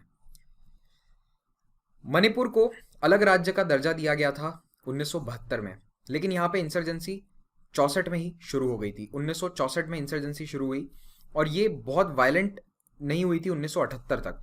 78 में क्या होता है, अचानक से यहाँ पे हिंसा भड़क उठती है, और सेपरेटिस्ट ने डिमांड करा कि अब हमें भारत से अलग होना है, यूनियन ऑफ इंडिया से अलग होना है। कारण क्या, यहाँ पे डेवलपमेंट नहीं हुआ है, यहाँ के लोकल रिसोर्सेज को अन्यत्र लगाया जा रहा है, और हम भारत से सेटिस्फाइड नहीं है। तो इसीलिए सरकार ने यहाँ पे आर्मी भेजी, आफ्सपा लगाया गया। आर्मी ने एक बार तो रेबेलियन को दबा दिया, कंट्रोल कर लिया, लेकिन पिछले 40 सालों से लगातार इंडियन सिक्योरिटी फोर्सेस पे यहाँ पे ह्यूमन राइट्स वायलेशंस, मानवाधिकार उल्लंघन के आरोप लगते रहे हैं। इनफैक्ट इरोम शर्मिला चानू, जो शायद भारत की सबसे फेमस प्रोटेस्टर्स में से एक हैं, इरोम शर्मिला ने कई सालों तक भारतीय फौज के खिलाफ, भारतीय फौज और आफ्सपा के खिलाफ प्रोटेस्ट किया था, खाना नहीं खाकर। उन्होंने खाना पीना छोड़ दिया था इरोम शर्मिला ने। तो आपने आई थिंक इनका नाम देखा होगा, कहीं ना कहीं न्यूज़ में इन्हें ज़रूर देखा होगा, इरोम शर्मिला। अगर नहीं देखा तो बस एक बार गूगल कर लो, फोटो आप समझ जाओगे मैं किसकी बात कर रहा हूँ। तो ये प्रोटेस्ट काफ़ी होते रहते हैं, आर्मी के अब्यूजेस, आर्मी पे कई आरोप लगे हैं मानवाधिकार उल्लंघन के, तो इसके कारण भी जनता में एक नाराज़गी रहती है। ये भी एक बहुत बड़ा कारण है वहाँ पे नाराज़गी का। अब मणिपुर में अभी प्रॉब्लम ये है कि इतने सारे ट्राइब्स हैं, जैसे देखो मेतेई अलग है, नगा अलग है, कुकी अलग है, उनमें भी अलग अलग ट्राइब्स हैं, तो सबके अपने अपने गुट बने हुए हैं। तो 34 के आसपास ग्रुप हैं, और इसमें कुछ नॉन वायलेंट भी हैं लेकिन ज़्यादातर वायलेंट हैं। तो 99 में कुछ ग्रुप्स एक साथ मिलकर उन्होंने बना लिया था Manipur People's Liberation Front MPLF, दूसरी ओर United National Liberation Front UNLF, People's Revolutionary Party of Kangleipak Prepak, और पीपल्स लिबरेशन आर्मी PLA। ये सारे ऑर्गेनाइजेशंस हैं जो बड़े बड़े ऑर्गेनाइजेशंस हैं और हिंसक रूप अपनाया हुआ है इन्होंने। तो इनके 2500, किसी के 1500, किसी के 3000 आर्म्ड मिलिटेंट्स हैं, यानी इनके पास हथियार हैं। नॉर्थ ईस्ट में सबसे ज़्यादा प्रॉब्लमेटिक जो स्टेट है सिक्योरिटी पॉइंट ऑफ व्यू से, वो मणिपुर ही है जहाँ तक मिलिटेंसी की बात है। और उसका बहुत बड़ा कारण ये है कि ये इतने सारे ग्रुप्स हैं, ये आपस में भी बहुत लड़ते हैं। तो जब भी ये आपस में लड़ते हैं तो उसके कारण हिंसा होती है। आर्मी के साथ तो लड़ते ही हैं, और इनमें आपस में तालमेल नहीं है। कोई चाहता है कि मणिपुर को अलग देश बनाया जाए, कोई चाहता है कि मणिपुर भारत के अंदर ही ज़्यादा स्वायत्तता पा जाए। कुकी चाहते हैं कि हमें अपना अलग राज्य बना के दे दो, मणिपुर के अंदर ही कुकीज़ कहते हैं कि हमें अलग राज्य दे दो, उन्हें अलग राज्य चाहिए। तो कुकी नेशनल ऑर्गेनाइजेशन है, यूनाइटेड पीपल्स फोरम है, ये इनके अपने कुकीज़ के मिलिट्री ऑर्गेनाइजेशंस हैं। तो ये भारत सरकार की नज़र में सारे टेररिस्ट ऑर्गेनाइजेशन माने जाते हैं। तो सिचुएशन कॉम्प्लिकेट इसलिए हो रखी है क्योंकि सबका एक लक्ष्य नहीं है, सबका कॉज अलग है। नगा जो है वो चाहते हैं कि मणिपुर का जो उत्तरी हिस्सा है वो नागालैंड में शामिल कर लिया जाए, ग्रेटर नागालैंड में, और ये मेतेई इंसर्जेंट्स को बिल्कुल पसंद नहीं है। उनके अनुसार तो जब मणिपुर इंडिपेंडेंट बनेगा तो फिर ये पूरा इंडिपेंडेंट होगा, नगा को कैसे दे दें हम। तो नगा मैतेई ये आपस में बहुत प्रॉब्लम है, और नगाज और कुकीज़ के बीच में भी कई बार हिंसा हो चुकी है, मैतेई और मुस्लिम्स के बीच में भी कई बार हिंसा हो चुकी है। और जो मणिपुर के बाहर के हैं, जैसे त्रिपुरा साइड के जो बंगाली हैं या असम के लोग हैं जो मणिपुर में काम कर रहे हैं, कई बार उनके साथ भी हिंसक झड़पें हो जाती है। ये तो खैर भारत में बहुत कॉमन है, आप देखोगे कई जगह, जैसे महाराष्ट्र के अंदर बीच में कुछ साल पहले ऐसा हुआ था कि बिहारी लोगों के साथ हिंसा हुई थी, उन्हें वहाँ से धमकियाँ दी गई कि आप यहाँ से छोड़ के चले जाओ, एमएनएस ने काफ़ी हिंसा करवाई थी। तो इस तरह की चीज़ें होती रहती है। 2012 में दक्षिण भारत में बैंगलोर में ये एक अफवाह फैल गई थी कि जितने भी नॉर्थ ईस्ट के लोग हैं उनके खिलाफ हिंसा होगी, तो वहाँ से भी माइग्रेशन हुआ था फोर्स। तो ये जगह जगह समय समय पर भारत में होता रहता है। एथनिक जो वायलेंस है ये भारत की एक बहुत बड़ी समस्या है। चलो फिर से टॉपिक पे आते हैं। इंसर्जेंट ग्रुप्स जो हैं वो कह रहे हैं कि ऑल्टरनेट अरेंजमेंट किया जाए, यानी कि सरकार ज़्यादा स्वायत्तता दे, फिर उसके बाद इनर लाइन परमिट आए, यानी जो भी वहाँ आएगा उसे परमिट लेकर आने की ज़रूरत है, और नॉन लोकल पॉपुलेशन को हटा दो, जितने भी असम बंगाल के लोग वहाँ पे काम कर रहे हैं या फिर बिजनेस कर रहे हैं उन्हें वहाँ से हटा दिया जाए। फिर एक प्रॉब्लम ये भी आई है कि माओइस्ट और मणिपुर इंसर्जेंट्स, खास करके पीएलए जो ऑर्गेनाइजेशन है जो थोड़ा सा कम्युनिस्ट लीनिंग है, उनके बीच में सरकार को कुछ लिंक्स मिले हैं, सुरक्षा एजेंसियों को लिंक मिले हैं कि ये दोनों आपस में तालमेल रख रहे हैं, जो माओइस्ट हैं छत्तीसगढ़ झारखंड वाले और पीएलए, क्योंकि कुछ जो माओइस्ट हैं वो ट्रेनिंग के लिए वहाँ भी गए थे, और हथियारों की सप्लाई भी वहाँ से म्यांमार से स्मगलिंग करके हथियारों की सप्लाई भी पीएलए द्वारा करी जाती है। अब आते हैं मिजोरम पे। मिजोरम राज्य जो है अगर आप देखें तो उत्तर पूर्व में भी सबसे दूर दराज स्थित है। तो मिजोरम की खास बात यह है कि मिजोरम एक सक्सेसफुल एग्जाम्पल है। यहाँ पे जो आंदोलन था अलग देश बनाने का या अलग राज्य बनाने, राज्य को अलग ज़्यादा स्वायत्तता देने का, इसे भारत सरकार ने सक्सेसफुली सॉल्व कर लिया था। तो ये जो मिजोरम का केस है बहुत इंपॉर्टेंट केस है। मिजोरम में 1966 से 86 के बीच में 20 साल तक ज़बरदस्त हिंसा चली थी। वहाँ पर भी मिजो नेशनल फ्रंट नाम का एक संगठन था जो ये कहता था कि मिजोरम को अलग देश बनाओ इंडियन यूनियन से अलग करके, और इसमें थोड़ा रेशियल और रिलीजियस ओवरटोन भी थे, यानी इसमें धर्म का भी कहीं पे एक एंगल था, क्योंकि मिजोरम में भी 88% क्रिश्चियन पॉपुलेशन है। याद रखना 3 क्रिश्चियन पॉपुलेटेड मेजॉरिटी स्टेट्स हैं इंडिया के अंदर। कौन कौन से हैं? मेघालय, मिजोरम और नागालैंड। कई लोग सोचते हैं गोवा क्रिश्चियन मेजॉरिटी है, ऐसा नहीं है। गोवा में क्रिश्चियन पॉपुलेशन 25-26% के आसपास ही है, उससे ज़्यादा नहीं है। गोवा हिंदू मेजॉरिटी है। ओके, तो केवल 3 राज्य हैं जो क्रिश्चियन मेजॉरिटी। अच्छा, मुस्लिम मेजॉरिटी राज्य भारत में कितने हैं? जम्मू एंड कश्मीर। अगर यूनियन टेरिटरी गिनो तो लक्षद्वीप भी हो जाता है, बाकी केवल जम्मू एंड कश्मीर है। तो यहाँ पे 66 में हिंसक आंदोलन शुरू हुआ, 80 तक 80s तक चलता रहा, और 86 में फाइनली ये सॉल्व हो गया। मिजोरम अकॉर्ड साइन किया गया, मिजोरम समझौता साइन किया भारत सरकार और मिजो नेशनल फ्रंट ने। और इसमें क्या साइन किया गया कि मिजो नेशनल फ्रंट के जो नेता थे लाल डेंगा, इन्होंने कहा कि हम हथियार छोड़ देंगे, बदले में हमें पॉलिटिक्स में, मतलब जो गवर्नमेंट है उसमें स्थान दिया जाए। तो ये एक बहुत बड़ी बात थी कि उस समय जो कांग्रेस का मुख्यमंत्री था वहाँ पे, उस कांग्रेस मुख्यमंत्री ने अपनी सीट छोड़ दी। उनका नाम था लाल थानावला। लाल थानावला ने अपनी खुद की सीट छोड़ी, और जो हथियारबंद गिरोह के जो लीडर हैं लाल देंगा, उनको चीफ मिनिस्टर बना दिया गया। तो ये एक बहुत बड़ा त्याग था। मैंने कभी भारत में चीफ मिनिस्टर्स को इस तरह से अपनी कुर्सी या सत्ता छोड़ते हुए देखा नहीं है, मतलब जहाँ तक मैंने पॉलिटिक्स पढ़ी है या जहाँ तक मुझे पॉलिटी का ज्ञान है। तो आप लोग भी ध्यान रखिए, इस तरह के चीफ मिनिस्टर बहुत कम होते हैं। तो इन्होंने शांति के लिए, अपने राज्य में शांति के लिए, उस कांग्रेस चीफ मिनिस्टर ने अपनी सत्ता छोड़ दी। हालांकि बाद में वो फिर से चीफ मिनिस्टर बन गए, जब चुनाव हुए तो वो वापस जीत गए। लेकिन एक बार एमएनएफ जो कि रेबेल थे, यानी कि जो हथियारबंद संगठन था, उसने हथियार डाले और सरकार में शामिल हो गए। और ये जो मॉडल है ये क्या था? कश्मीर एग्रीमेंट वाला था, जो शेख अब्दुल्ला और इंदिरा गांधी के बीच में समझौता हुआ था, शेख अब्दुल्ला इंदिरा अकॉर्ड्स, वही वाला फैशन था। वहाँ पे भी क्या किया था? शेख अब्दुल्ला के साथ समझौता किया कि जम्मू एंड कश्मीर भारत सरकार का अभिन्न अंग रहेगा, आर्टिकल 370 के अकॉर्डिंग गवर्न होगा, और शेख अब्दुल्ला को चीफ मिनिस्टर बना दिया गया था। ये वहाँ पे कश्मीर में हुआ था, वही मॉडल यहाँ फॉलो किया गया।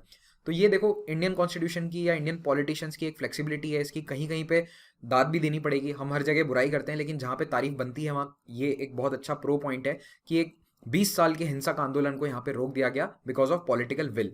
तो जहाँ पे पॉलिटिशियन सोच लें कि ये काम करना है तो वो किया जा सकता है, ऐसा नहीं है कि कोई प्रॉब्लम। तो कश्मीर समस्या भी सॉल्व करी जा सकती है, लेकिन पॉलिटिकल विल की जरूरत है।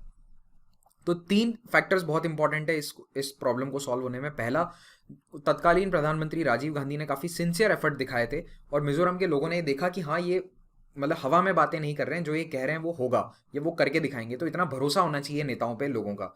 दूसरा, जो मीजो पॉलिटिकल लीडर्स थे उस समय, दोनों ने मैच्योरिटी दिखाई।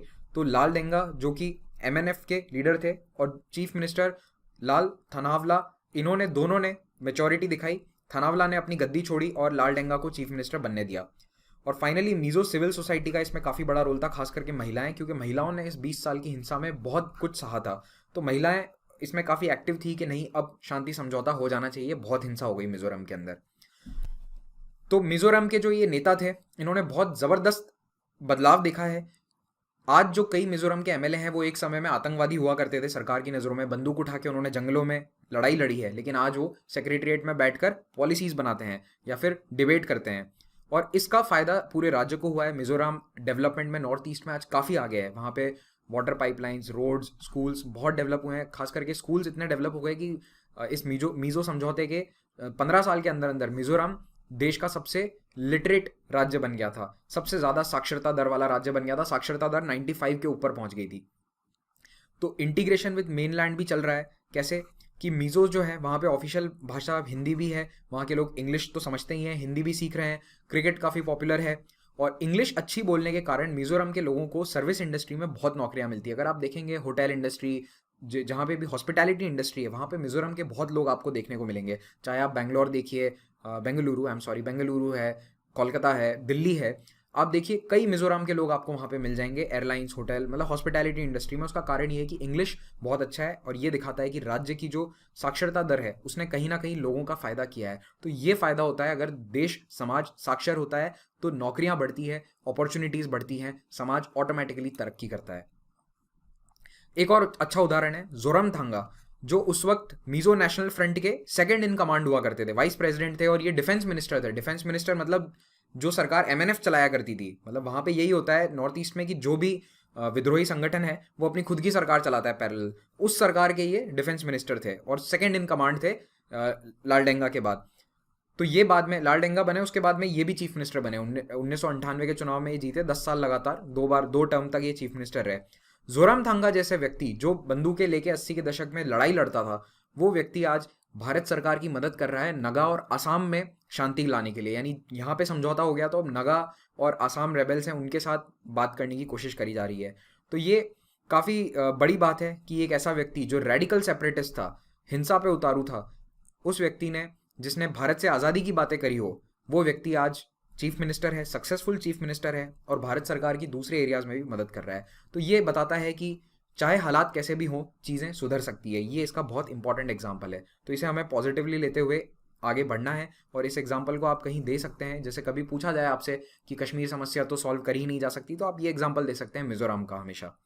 तो फिर से ये डिटेल्ड मैप है नॉर्थ ईस्ट का, एक बार बाउंड्रीज ज़रूर देख लीजिएगा, कौन किस कंट्री को टच कर रहा है। सिक्किम की किस किस देश के साथ बाउंड्री है, किस राज्य के साथ बाउंड्री है, मेघालय की कहाँ बाउंड्री है। ये सारे इंपॉर्टेंट पॉइंट्स हैं, बार बार देखते रहो, रिवाइज करते रहो, तभी अच्छे से याद होंगे कॉन्सेप्ट्स। तो सबसे पहले हम शुरुआत करेंगे मेघालय से। तो देखो मेघालय की लोकेशन देखो, सबसे पहले यहाँ है बांग्लादेश, ऊपर है असम। तो मेघालय जो है एक काफ़ी ट्रांजिट पॉइंट पे है। यहाँ से त्रिपुरा के जो आतंकवादी गुट हैं वो भी मेघालय में आना जाना रखते हैं। यहाँ से जो मणिपुर और NSCN है, नागालैंड वाले, उनके लिए भी एक ट्रांजिट पॉइंट है। बांग्लादेश की तरफ अगर जाना है, वहाँ से कुछ स्मगल करना है। और असम में जो उल्फा है उसके लिए भी एक इंपॉर्टेंट ट्रांजिट पॉइंट है अगर बांग्लादेश जाना है, क्योंकि उल्फा के बांग्लादेश और भूटान में काफ़ी सारे कैंप्स हैं। तो एक तो नॉर्थ ईस्ट इंसर्जेंसी का टफ होने का कारण भी यही है कि सारे जितने भी ये इंसर्जेंट ग्रुप्स हैं, ये अपने जो बेस कैंप है, ट्रेनिंग कैंप्स हैं, ये इधर वाले या तो म्यांमार के अंदर ट्रेनिंग कैंप लगाएंगे, या जो उल्फा है वो भूटान का इस्तेमाल करेगा, मेघालय के ग्रुप हैं वो बांग्लादेश का यूज़ करेंगे, त्रिपुरा वाले भी यहाँ बांग्लादेश का यूज़ करेंगे, मिज़ोरम के ग्रुप जो हैं वो म्यांमार का करेंगे। तो ये टेरेन काफ़ी मुश्किल है। म्यांमार में भी यहाँ घने जंगल हैं, पहाड़ हैं, और म्यांमार की आर्मी भी इतनी इफेक्टिव नहीं है यहाँ पे कि वो सारे आतंकवादी संगठनों को यहाँ से खदेड़ दे। वहाँ पे खुद म्यांमार भी इसी समस्या से जूझ रहा है। ऐसा नहीं है कि म्यांमार में पूरी शांति है। यहाँ POK वाला हाल नहीं है कि पाकिस्तान समर्थन दे रहा है, ऐसी बात नहीं है। म्यांमार की सरकार इन्हें समर्थन नहीं दे रही, लेकिन म्यांमार की आर्मी के पास इतने रिसोर्सेज नहीं है कि जंगलों में जा जाके वो सारे कैंप्स को तबाह कर दिया जाए। तो एक पॉइंट तो ये समझ लो आप, बहुत इंपॉर्टेंट था ये, मैंने आपको पहले ही मैप में समझा दिया कि क्रॉस बॉर्डर इन्फिल्ट्रेशन है और भारत की आर्मी कभी भी म्यांमार में जाकर या फिर बांग्लादेश में जाकर एक्शन नहीं ले सकती, या भूटान में भी नहीं ले सकती। हम ये कर सकते हैं कि डिप्लोमेटिकली प्रेशर बना सकते हैं। तो जैसा हमने भूटान पे एक बार बनाया था, और भूटान ने 2003 में असम का जो उल्फा संगठन है उसके सारे आतंकवादियों को वहाँ से खदेड़ दिया था। चलो शुरुआत करता हूँ मेघालय से। ये है मेघालय। मेघालय के अंदर ये वाला एरिया कहलाता है गारो हिल्स। तो यहाँ पे गारो आदिवासी रहते हैं। ये है खासी हिल्स, बीच वाला एरिया, तो यहाँ पे खासी आदिवासी मिलेंगे, और जयंतिया। तो गारो, खासी, जयंतिया, ये सीक्वेंस में ऐसे याद रख लेना, फ्रॉम वेस्ट टू ईस्ट, गारो, खासी, जयंतिया, और जो हिल्स डिस्ट्रिक्ट के नाम है, हिल्स के नाम है, वैसे ही जनजाति समूह भी हैं, तो गारो जनजाति समूह, खासी और जयंतिया। अब इनमें आपस में भी बहुत प्रॉब्लम्स हैं और बाहर के लोगों से भी हैं, क्योंकि मेघालय में बांग्लादेश से काफ़ी लोग आके बस गए थे। जब 60 और 70 के दशक में माइग्रेशन चल रहा था, कई बांग्लादेशी आके यहाँ पे बस गए। असम के भी कई लोग यहाँ पे रहते हैं बिजनेस के पर्पज़ से। तो बाहर के लोग यानी लोकल्स वर्सेस फॉरेनर्स का भी डिबेट है, एक प्रॉब्लम, और एक आपस में इन गुटों का भी है जो अलग अलग जनजाति समूह को बिलोंग करते हैं। तो ये दो प्रॉब्लम है, ठीक है। एक तो ट्राइब्स वाली, याद रखना आपस में ट्राइब्स की नहीं बनती, और दूसरा जो tribe versus non tribal settlers है, यानी बांग्लादेशी या आसामी या कोई भी बाहर के उत्तर भारत दक्षिण भारत के अगर लोग वहाँ बसे हुए हैं, तो ये भी एक प्रॉब्लम है। तो इसके कारण लोगों को लगता है कि हमारी डेमोग्राफी जो पॉपुलेशन है वो पूरी चेंज हो जाएगी, और ये एक बहुत बड़ा डर है कि हम माइनॉरिटी हो जाएंगे। ये डर सभी जगह है, हर राज्य में, चाहे वो असम हो, मेघालय हो, नागालैंड हो, उन्हें ये डर रहता है जो जनजाति समूह है कि बाहर के लोग इतने आके बस जाएंगे यहाँ, बांग्लादेशी, जैसे असम में ये बहुत बड़ा इशू है कि हम यहाँ पे माइनॉरिटी हो रहे हैं।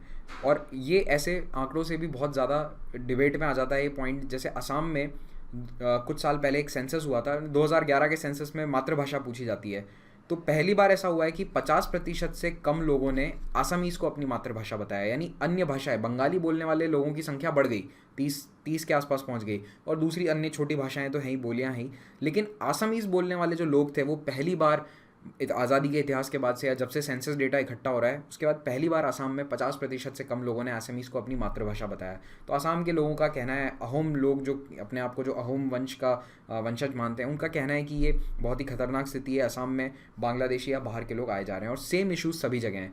तो देखो मेघालय के अंदर भी इसी तरह का इशू है, माइनॉरिटी बनने की नौबत ना आ जाए, ट्राइबल्स ये कहते हैं, तो इसीलिए अलग अलग डिमांड है। तो सबसे पहला है GNLA। GNLA कहता है कि गारोलैंड बनाना है, अलग देश बनाना है, गारोलैंड, अलग देश नहीं तो कम से कम पूरी तरह से अलग स्टेट तो बनाना ही है। तो ये है GNLA का उद्देश्य, ये गारो लोगों द्वारा बनाया गया है। तो पहले जब शुरुआत में देखो बना था ना ग्रुप, तो उसका नाम था एक HNLC, तो हैनीट्रॉप नेशनल लिबरेशन काउंसिल जो है, HNLC के अंदर पहले गारो, खासी, जयंतिया तीनों हुआ करते थे, लेकिन फिर गारोज ने अपना खुद का संगठन अलग कर लिया, और उसके बाद से अब HNLC के अंदर मेनली खासी और जयंतियाँ हैं। तो गारोज का ये गारोलैंड बनाने का जो ड्रीम है, इसके कारण GNLA अलग हो गया, और पहले ये सभी ANVC या फिर LAEF या NDFB के मेंबर्स हुआ करते थे। तो GNLA भी वही सब करता है जो नागालैंड और मिजोरम, मणिपुर के संगठन करते हैं, एक्सटॉर्शन, अटैक्स, बॉम्बिंग्स, और मेघालय के अंदर काफ़ी वायलेंस हुआ है GNLA की एक्टिविटीज़ के कारण। फिर दूसरा है अचिक नेशनल वॉलंटियर काउंसिल, ANVC की स्थापना हुई थी 95 में, और इन्हें क्या बनाना है, अचिक लैंड बनाना है गारो हिल्स के अंदर। गारो हिल्स के अंदर भी इन्हें एक अलग अचिक लैंड बनाना है, वो एक अलग जनजाति समूह के लिए। अभी फ़िलहाल ANVC जो है उसने सरकार के साथ एक शांति समझौता साइन कर रखा है। फिर से HNLC पे आते हैं। HNLC जो है उसकी मेन डिमांड ये है कि जो मेघालय के अंदर गारोस का डोमिनेशन हो गया है उसे ख़त्म करना है, कि गारो बहुत ज़्यादा डोमिनेट कर रहे हैं पॉलिटिक्स को, पब्लिक लाइफ को, और साथ साथ में जो नॉन ट्राइबल बाहर के लोग हैं, जैसे बांग्लादेशी या आसाम के लोग हैं, इन्हें ये कहते हैं डखार, तो इन्हें भी हमें ज़्यादा डोमिनेट नहीं करने देना है। खासी और जयंतिया का जो समाज में, पॉलिटिक्स में, सरकारी नौकरियों में हिस्सा है वो पूरा मिलना चाहिए, क्योंकि ये भी हिंसा पे उतर आया था, तो इसीलिए इसे भी सरकार ने 2000 में बैन कर दिया। ये भी एक बैंड मिलिटेंट ऑर्गेनाइजेशन है, क्योंकि इन्होंने हिंसा का रास्ता अपना रखा है। तो ANVC, HNLC और GNLA ये 3 इंपॉर्टेंट ऑर्गेनाइजेशंस हैं।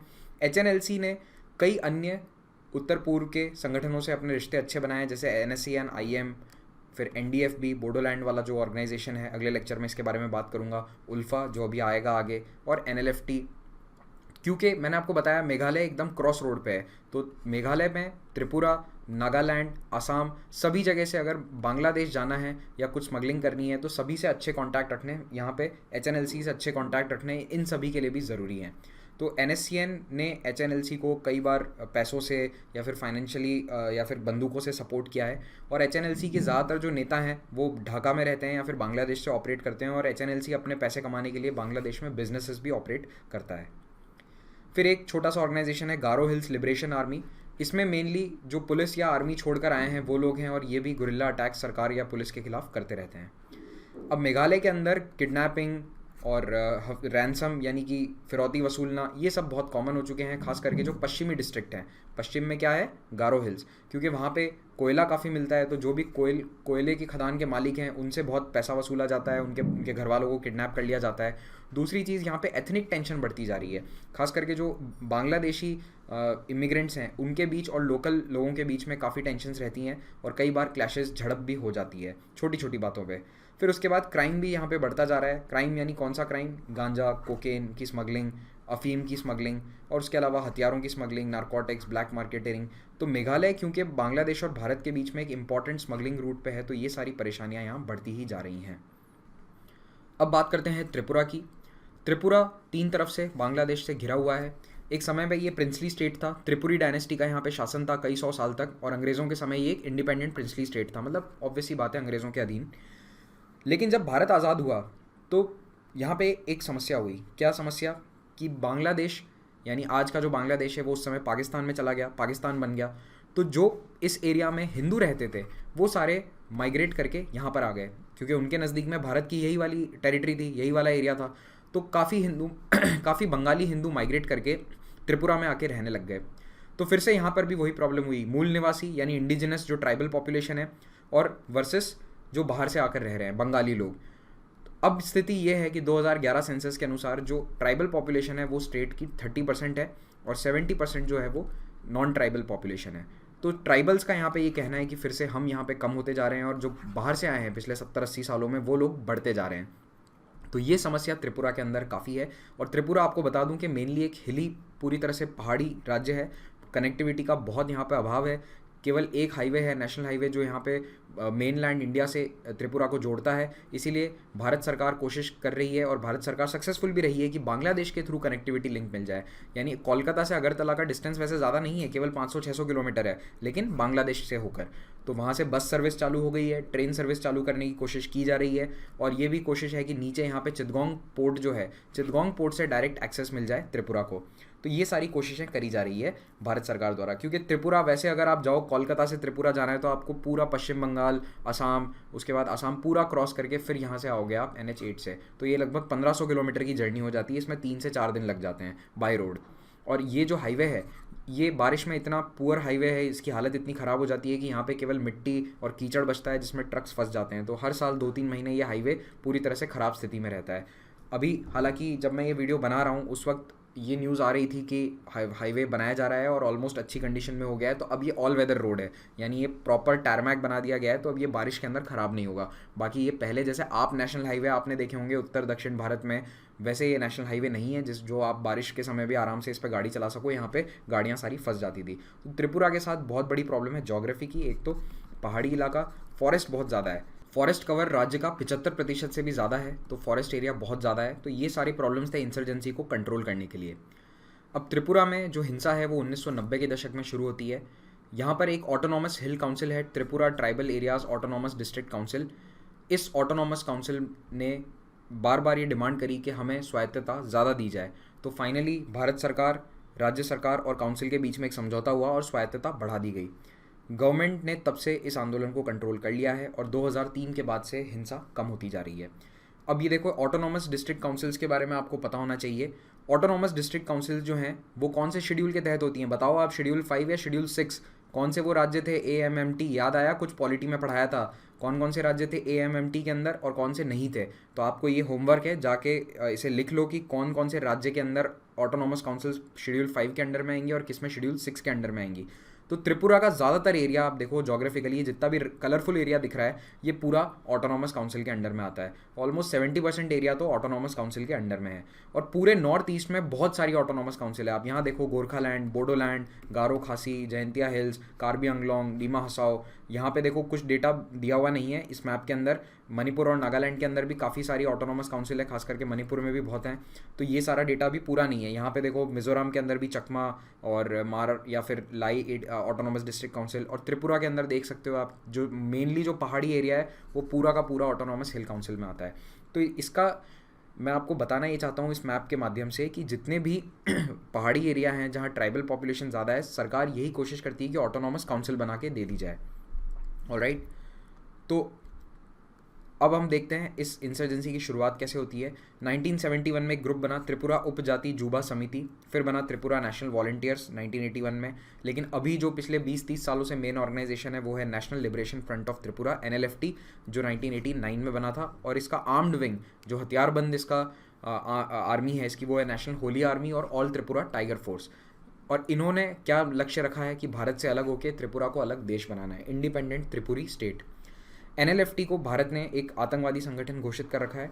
और ये जो दो आउटफिट हैं, इन्होंने क्या कहा कि हमें एक तो देश से आज़ाद होना है, हमें एक अलग आज़ाद देश बनाना है भारत से आज़ाद होकर।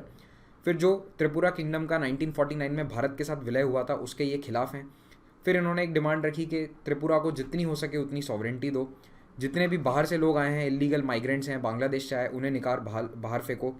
और जो लैंड रिफॉर्म्स हैं उसके तहत सारी ज़मीन जो है वो आदिवासी लोगों को वापस, ट्राइबल पीपल को वापस दे दी जाए, यानी जनजाति समूह जो है, वहाँ के इंडिजिनस लोग हैं, वहाँ के मूल निवासी हैं, उन्हें ये ज़मीन वापस कर दी जाए। तो 1995 तक तो ये इंसर्जेंसी इतनी ज़्यादा हिंसक नहीं थी, लेकिन 96 और 2004 इन 10 सालों में, ये 8 सालों में ये काफ़ी हिंसक हो गई और हिंसा बढ़ती गई। और हिंसा का बढ़ने का कारण था कि एक तो जो रिस्पॉन्स था वो थोड़ा स्टेट का स्लो था, टेरेन काफ़ी टफ है, मैंने आपको बताया, बॉर्डर्स बहुत पोरस हैं, बांग्लादेश के साथ कोई फेंसिंग नहीं है। तो ट्रांस बॉर्डर जो हैं ये एक जगह से दूसरी जगह पहुंच जाते थे अपने कैंप्स लगा के, या फिर आतंकवादियों को एक जगह से दूसरी जगह भेजना बहुत आसान था। बांग्लादेश में इन्हें सेफ़ हेवन मिला, सेफ़ हेवन मतलब शरण मिली। कारण ये था कि उस समय की जो बांग्लादेश सरकार थी वो भी इन्हें सपोर्ट कर रही थी, फिर ISI जैसी एजेंसियां हैं वो भी वहाँ पे बांग्लादेश से इन्हें सपोर्ट कर रही थी। तो इसी कारण ये इंसर्जेंसी काफ़ी बढ़ गई। फिर त्रिपुरा के अंदर भी वही समस्या थी, एक्सटॉर्शन और लेवीज़, मतलब इलीगल टैक्स लिया जाता है, जो भी ट्रक वहाँ पे एंटर हो रहा था, जो भी कोई बाहर से आता था उनसे टैक्सेस लिए जाते थे, बिजनेसेस काम नहीं कर सकते थे। तो इसके कारण ये हिंसा बढ़ती गई, इंसर्जेंसी बढ़ती गई और day to day life Tripura की ख़राब होती गई। और कई एजुकेशनल इंस्टीट्यूट, फाइनेंशियल इंस्टीट्यूशंस बंद हो गए और राज्य की खुद की अथॉरिटी पे एक क्वेश्चन मार्क लग गया था। लेकिन ऐसे समय में जो तत्कालीन मुख्यमंत्री थे त्रिपुरा के, मणिक सरकार, जो भारत के सबसे लंबे समय तक मुख्यमंत्री रहने वाले लोगों में से एक हैं, मणिक सरकार ने अच्छी लीडरशिप दिखाई और आर्मी के साथ मिलकर काफ़ी अच्छी स्ट्रैटेजी बनाते हुए इस इंसर्जेंसी को ख़त्म किया। अगर आप मेंस का आंसर लिखते हो और आपसे पूछा जाए कि किसी भी राज्य में अगर इंसर्जेंसी को कम करना है, ख़त्म करना है, तो क्या कदम उठाए जा सकते हैं, तो आप ये डायरेक्टली ये स्टेप्स लिख सकते हो, ये वाले और ये वाले, कि इन स्टेप्स के द्वारा इंसर्जेंसी हटाई जा सकती है। तो क्या क्या स्टेप्स हैं? पहला ये कि जो भी काउंटर इंसर्जेंसी ऑपरेशन है उसमें एरिया डोमिनेशन आर्मी का बहुत फास्ट होना चाहिए, अच्छा होना चाहिए। साइकोलॉजिकल ऑपरेशन हो, यानी ऐसा नहीं कि आप जाके अंधाधुंध लोगों पे गोलियां चलाओ, उससे क्या होगा कि आम जनता आर्मी के और स्टेट के खिलाफ हो जाएगी, ऐसा नहीं होना चाहिए। कॉन्फिडेंस बिल्डिंग मेजर होने चाहिए, जनता के साथ संवाद हमेशा जारी रहे। डेवलपमेंट पे बहुत ज़्यादा ध्यान दो, मीडिया को मैनेज करो, अखबारों के अंदर वही न्यूज़ आनी चाहिए जो सरकार को फेवरेबल लाइट में दिखाए। मतलब मैं ये नहीं कहना चाह रहा कि सरकार सेंसरशिप दे दे, लेकिन अखबारों में ऐसी न्यूज़ ना आए जो गलत है या फिर फेक न्यूज़ है या सरकार को बिना बात के क्रिटिसाइज़ कर रही है। Civic action programme of security forces, यानी आर्मी अपने लेवल पे भी सिविक प्रोग्राम चलाती है। ये सारे फैक्टर थे। और पॉलिटिकल प्रोसेस बहुत इंपॉर्टेंट है। ऑटोनॉमी देना एक बहुत बड़ा स्टेप था कि जो हिल काउंसिल है, ऑटोनॉमस डिस्ट्रिक्ट हिल काउंसिल, उसे ऑटोनॉमी ज़्यादा उसे दे दी गई, तो वो भी एक बहुत बड़ा स्टेप था। तो इन्हीं सब कारणों से त्रिपुरा की जो इंसर्जेंसी है वो सॉल्व हुई है और हमें ये उदाहरण मिलता है कि कहीं भी इंसर्जेंसी ख़त्म करना पॉसिबल है। It is not impossible, it is possible. तो अगर आपसे क्वेश्चन पूछा जाएगा तो यही इसी लाइन पे पूछा जाएगा और आपको ये सारी बातें वहाँ पे लिखनी है कि लीडरशिप अच्छी होनी चाहिए, मल्टी डायमेंशनल स्ट्रैटेजी है, एक लंबे समय का विजन होना चाहिए और ग्रोथ पे, सोशो इकोनॉमिक इंफ्रास्ट्रक्चर पे, इन सभी पे ध्यान देने की आवश्यकता है। अब हम आते हैं अरुणाचल प्रदेश पे।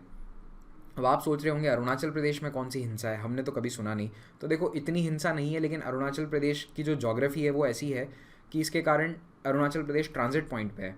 अब उल्फा जो कि यहाँ ऑपरेट करता है असम में, वो अपने कैंप्स लगाता है म्यांमार में और वो यहाँ से आने जाने के लिए इन रास्तों को इस्तेमाल करता है। तो ये वाले जो डिस्ट्रिक्ट है ना, इनके नाम आपको पता होनी चाहिए, लोहित, चांगलांग और तिराप। और यहाँ पे एक लॉन्गडिंग डिस्ट्रिक्ट और है जो तिराप में से काट कर बनाया गया था। इन डिस्ट्रिक्ट्स के अंदर एक तो उल्फा का थोड़ा सा दबदबा है, दूसरा NSCN, यहाँ पे नागालैंड है, तो यहाँ से NSCN इन एरियाज़ के अंदर भी अपनी एक्टिविटीज़ जारी रखता है और 90s के बाद बढ़ा दी, क्योंकि यहाँ पे नगा लोग रहते हैं, यहाँ पे नगा पॉपुलेशंस हैं इन 3 डिस्ट्रिक्ट के अंदर, इन 3-4 डिस्ट्रिक्ट्स में, ठीक है, यहाँ तक। तो ये वाला जो हिस्सा है ये NSCN यानी नागालैंड वाला जो ऑर्गेनाइजेशन है और उल्फा जो असम का ऑर्गेनाइजेशन है, इनके दबदबे के कारण अरुणाचल में यहाँ पे प्रॉब्लम है। और क्या क्या प्रॉब्लम्स है आगे देखते हैं।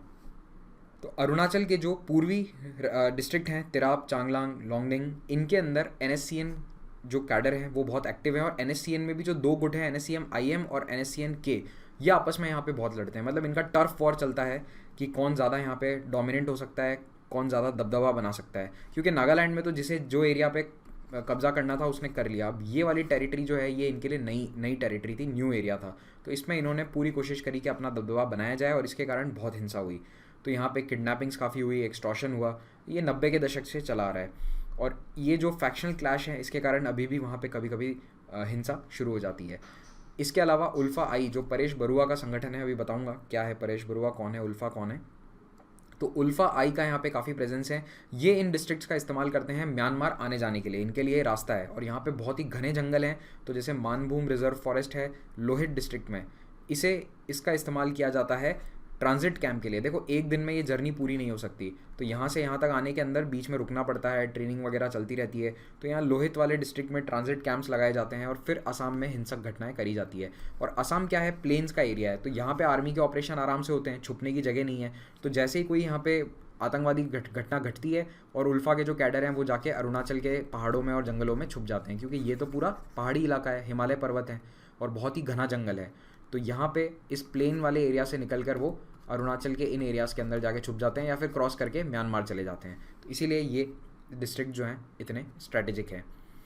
फिर यहाँ पे कुछ ऐसी जानकारी भी मिली थी कि सीपीआई माओविस्ट है, जो नक्सलवादी हैं, वो भी इस एरिया का इस्तेमाल कर रहे हैं हथियार स्मगल करने के लिए, या फिर एनएससीएन से कुछ सहायता प्राप्त करने के लिए। तो ये भी एक बहुत बड़ा इशू बीच में आया था। अब हमें नहीं पता कि कितने एक्सटेंट तक इसका इस्तेमाल किया जा रहा है इस रास्ते का। फिर एक इशू है चकमा और हाजोंग रिफ्यूजीज़ का। तो अरुणाचल के लोगों का ये कहना है, खास करके अरुणाचल प्रदेश स्टूडेंट्स यूनियन का, कि चकमा और हाजोंग रेफ्यूजीज़ जिन्हें वहाँ पे बसाया गया है अरुणाचल में, वो हमारे लोकल लोगों के हकों को खा रहे हैं। हमारा जो हक है वो कम होता जा रहा है। पश्चिमी क्षेत्र में टिबेटन, भूटानीज़ और नेपालीज़ आ रहे हैं। तो अरुणाचल के जो ट्राइब्स हैं उनका कहना है कि देखो ये वाला एरिया, क्योंकि भूटान, नेपाल यहाँ से नज़दीक है, आसाम से नज़दीक है, तो यहाँ पे तो इन लोगों का दबदबा है, बाहरी लोगों का। सेंट्रल अरुणाचल के अंदर जो बांग्लादेशी यहाँ पे आकर असम में आ गए थे, अब वो भी यहाँ पे बिजनेस वगैरह करने के लिए, जॉब्स के लिए आ रहे हैं। और ये वाला जो एरिया है यहाँ पे सरकार ने चकमा और हाजोंग रेफ्यूजीज़ को बसा दिया था। अब ये चकमा और हाजोंग कौन होते हैं, बहुत इंटरेस्टिंग कहानी है, सुनो। ये है बांग्लादेश के अंदर ये है चितगोंग। और चितगोंग के अंदर भी जो मिज़ोरम से लगता हुआ एरिया है ना, ये वाला, ये है बहुत ही पहाड़ी इलाका। जैसा मिज़ोरम है वैसा ही ये भी पहाड़ी इलाका है। और यहाँ पे कई आदिवासी ग्रुप रहते हैं, लेकिन उनमें सबसे बड़ा जो ग्रुप है वो है चकमा, और ये होते हैं बुद्धिस्ट। तो जैसे लद्दाख के अंदर मेजॉरिटी बुद्धिस्ट हैं, वैसे ही यहाँ चकमा में भी बुद्धिस्ट थे। अब हुआ ये कि 2 नेशन थियरी के अनुसार बंटवारे में क्या होना था, जो हिंदू एरियाज़ हैं वो इंडिया में जाएंगे, जो मुस्लिम पॉपुलेटेड हैं वो पाकिस्तान में जाएंगे। लेकिन चितगोंग जो है, चितगोंग इस पूरे डिवीज़न के साथ जुड़ा हुआ था। ये है सिलहट, ठीक है, सिलहट डिवीज़न के साथ जुड़ा हुआ था। ये है सिलहट डिवीज़न, सिलहट के अंडर ही चितगोंग आता था। हुआ ये 47 में आज़ादी के समय यहाँ पे कराया गया रेफरेंडम। अब सिलहट की आबादी तो थी पूरी मुस्लिम मेजॉरिटी, तो सिलहट ने वोट किया कि हमें ज्वाइन करना है पाकिस्तान। तो सिलहट के साथ साथ ये चितगोंग भी अटैच होके पाकिस्तान पहुँच गया। अब ये पहाड़ों में रहते हैं, इनकी जनसंख्या कम है, लेकिन है तो ये मेजॉरिटी बुद्धिस्ट, ये वाला एरिया। इन्हें ज्वाइन करना था भारत, लेकिन ये भारत में ज्वाइन नहीं हो पाए, सिलहट के साथ पाकिस्तान में चले गए। फिर पाकिस्तान के बाद बांग्लादेश बना, तब भी इन्होंने कोशिश करी कि बांग्लादेश से अलग होकर भारत में शामिल हुआ जाए। यहाँ पे जो चकमा है उन्होंने कुछ ने हथियार भी उठाए, एक गुरिल्ला वॉर भी लड़ा बांग्लादेश की आर्मी के खिलाफ, और फाइनली 97 में जाके बांग्लादेश की सरकार और इनके बीच में समझौता हुआ। लेकिन इस पूरे कार्यकाल में, यानी ये 50s 60s का जो टाइम था जब भारत आज़ाद हुआ था, उसके बाद कई चकमा आखिर मिज़ोरम में, त्रिपुरा में बस गए। प्रॉब्लम ये हुई कि मिज़ोरम के जो मीज़ो लोग थे वो उन्हें यहाँ नहीं चाहते थे। वो कहते थे तुम बाहरी हो, हम यहाँ के लोकल हैं। तो सरकार ने क्या, एक बीच का रास्ता निकाला कि अरुणाचल प्रदेश का ये वाला जो एरिया है इसमें आबादी ना के बराबर थी, मतलब बहुत ही स्पार्सली पॉपुलेटेड है, बहुत कम आबादी थी। तो सरकार ने कहा चलो चकमास को और हाजोंग्स को, हाजोंग भी एक आदिवासी हैं लेकिन ये हिंदू होते हैं, ठीक है, हाजोंग हिंदू हैं और चकमा बुद्धिस्ट हैं। तो ये कहाँ से आए थे, चितगोंग हिल ट्रैक्ट से, इस एरिया से, चितगोंग हिल ट्रैक्ट से मिज़ोरम और त्रिपुरा में। तो यहाँ के लोग इन्हें यहाँ नहीं चाहते थे मिज़ोरम और त्रिपुरा में, तो सरकार ने इन्हें बसा दिया कहाँ पे, इन डिस्ट्रिक्ट में, ये जो ईस्ट वाले डिस्ट्रिक्ट है ना अरुणाचल प्रदेश के, जहाँ पे आबादी बहुत कम थी। लेकिन अब जैसे जैसे इनकी आबादी बढ़ती जा रही है वैसे वैसे अरुणाचल प्रदेश के जो लोकल आदिवासी हैं, जनजाति समूह हैं, वो कह रहे हैं कि चकमास को अब यहाँ पे हटाया जाए, यानी आपस में क्लैशेस, टेंशंस चली आ रही हैं। तो ये है पूरा चकमा और हाजोंग रेफ्यूजीज़ का इशू। तो ये अरुणाचल प्रदेश में प्रॉब्लम है। अब अरुणाचल में इतनी हिंसा नहीं है, लेकिन इश्यूज़ हैं, सिक्योरिटी रिलेटेड इश्यूज़, और आपको पता होने चाहिए। वैसे चकमा और हजांग रेफ्यूजीज़ के ऊपर स्टडी है, क्योंकि चैनल पे एक अलग पूरा वीडियो भी बना हुआ है, अगर आप वो भी देखना चाहते हो तो देख सकते हो, डॉक्टर गौरव गर्ग द्वारा वो बनाया गया है। अब आ जाते हैं असम पे। ये है असम। असम में पहली चीज़ ये देखो कि असम में बहुत सारे यहाँ जनजाति समूह हैं। असम हालांकि प्लेन्स है, लेकिन कुछ पहाड़ी इलाके यहाँ भी हैं, जैसे ये कार्बी आंगलोंग, दीमा हसाओ, ये वाला। अब कार्बी आंगलोंग, दीमा हसाओ और ये बोडोलैंड, ये सारे ऑटोनॉमस एरियाज़ हैं, यानी इन्हें भी स्वायत्तता मिली हुई है, काफ़ी हद तक एग्जीक्यूटिव और लेजिस्लेटिव पावर्स मिले हुए हैं। और ये ग्रीन कलर में जो डिस्ट्रिक्ट हैं ये सारे ऑटोनॉमस हैं। अब नागालैंड की बात, असम को सबसे वॉलेटाइल कहा जाता है, यानी यहाँ पे सबसे ज़्यादा समस्या है सेकंड नंबर पे आफ्टर नागालैंड। अब देखो ये कोई पैमाना नहीं है नापने का कि कौन ज़्यादा हिंसक है। ठीक है, असम की साइज़ अलग है तो यहाँ पे एक स्केल अलग होगा, नागालैंड थोड़ा छोटा राज्य है असम के कंपैरिजन में, लेकिन प्रॉब्लम तो सभी जगह है। खैर आप उसमें मत जाइए, सेमेंटिक्स में नहीं जाना है हमें। आपको याद रखने की चीज़ ये है कि असम में एक आंदोलन शुरू होता है 1970 के दशक के एंड में, 1979 के आसपास। ऑल असम स्टूडेंट यूनियन, या फिर जैसे इसे कहा जाता है आसू, इन्होंने एक आंदोलन शुरू किया जो शुरुआत में तो अहिंसात्मक था, केवल प्रोटेस्ट होते थे, धरना प्रदर्शन था कि जितने भी बांग्लादेशी असम में आकर रह रहे हैं पिछले 30 सालों से, उन्हें वापस भेजा जाए या फिर उन्हें हटाया जाए, क्योंकि 50 और 60 के दशक में बांग्लादेश में काफ़ी दिक्कत चल रही थी, और इस प्रॉब्लम के कारण पाकिस्तान, वेस्ट पाकिस्तान की जो लीडरशिप है वो यहाँ पे काफ़ी अत्याचार कर रही थी। इसलिए कई लोग, करोड़ों की संख्या में, बांग्लादेश से माइग्रेट होकर असम में आ गए थे, यानी ईस्ट पाकिस्तान से माइग्रेट करके असम, मेघालय, त्रिपुरा, इन सभी एरियाज़ में चले गए थे। तो ये जो प्रोटेस्ट हैं धीरे धीरे हिंसात्मक होता गया, और 83 में जो चुनाव हुए थे असम में उसका इन्होंने बॉयकॉट किया लीडर्स ने, और उसके बाद और हिंसा हुई। फाइनली 85 में राजीव गांधी सरकार ने असम अकॉर्ड्स साइन किए। तो असम स्टूडेंट्स यूनियन के साथ भारत सरकार ने ये समझौता किया, और इस समझौते में ये तय किया गया कि एक NRC ड्राफ्ट बनाया जाएगा, नेशनल रजिस्टर ऑफ सिटीजन्स बनाया जाएगा। उसमें हम लिखेंगे कि कौन कौन भारत का नागरिक है और नहीं है, और नागरिकता पाने के लिए कुछ कट ऑफ डेट बना दी गई। जो भी 1 जनवरी 1966 के पहले आया था वो ऑटोमेटिकली सिटीज़न माना जाएगा। वैसे देखो पूरे भारत के अंदर ये डेट, कट ऑफ डेट क्या थी, ये 48 की डेट थी, यानी जब भारत पाकिस्तान का बंटवारा हुआ तो केवल जो 48 तक आए थे भारत में वही नागरिक माने जाएंगे, सभी नहीं माने जाएंगे। लेकिन ये असम के लिए डेट एक्सटेंड करके 1966 कर दी गई। फिर 66 और 71 के बीच में जो आया है उसे नागरिकता मिल जाएगी, लेकिन 10 साल तक वो वोट नहीं डाल सकता, और 71 के बाद अगर कोई आया है तो उसे नागरिकता नहीं दी जाएगी। तो ये डेट्स तय कर दी गई, और अब बाकी के सभी लोगों को बोला गया कि आप NRC में अपना नाम लिखवाओ। लेकिन ये NRC की प्रक्रिया होते होते 30 से भी ज़्यादा साल लग गए, और 2018 में जाकर NRC का ड्राफ्ट पब्लिश हुआ था। सरकार ने 85 में एक अमेंडमेंट लाया, जिससे कि ये 61 और 71 के बीच में, 66 और 71 के बीच में जो भी भारत आए हैं उन्हें नागरिकता का अधिकार दिया जा सके, इसके लिए एक अमेंडमेंट लाया गया। तो ये अमेंडमेंट लाने के बाद और NRC बनने के बाद भी अभी भी ये समस्या जस की तस है। तो इस NRC के मुद्दे ने और इमिग्रेशन के मुद्दे ने, बांग्लादेशियों के असम में रहने के मुद्दे ने असम में बहुत प्रॉब्लम्स करी हैं शुरुआत से। तो कई ऐसे ऑर्गेनाइजेशन हैं जिन्होंने कहा कि असम पूरी तरह से एक आज़ाद देश बन जाना चाहिए। उनमें सबसे प्रमुख है United Liberation Front of Assam, ठीक है, उल्फा 79 में इस्टाब्लिश हुआ था, और इसके 2 लक्ष्य हैं कि असम की आज़ादी और दूसरा असम में एक सोशलिस्ट गवर्नमेंट बनाना। उल्फा ने कई आतंकवादी हमले किए हैं, जैसे कि राजनेताओं को मारना, ट्रेन की पटरियां उखाड़ देना, ब्लास्ट कर देना। कई ट्रेन एक्सीडेंट्स हुए हैं उल्फा के ब्लास्ट के कारण। इंफ्रास्ट्रक्चर फैसिलिटीज़, आर्मी और अन्य सिक्योरिटी फोर्सेस पे हमले। और ऐसा माना जाता है कि उल्फा का NSCN और नक्सलाइट्स के साथ बहुत अच्छा टाई अप है, बहुत अच्छी इनकी ट्यूनिंग है, तो जिससे ये एक दूसरे को हथियार सप्लाई करना या फिर कोई भी ऑपरेशनल मदद देनी है तो ये दे देते हैं।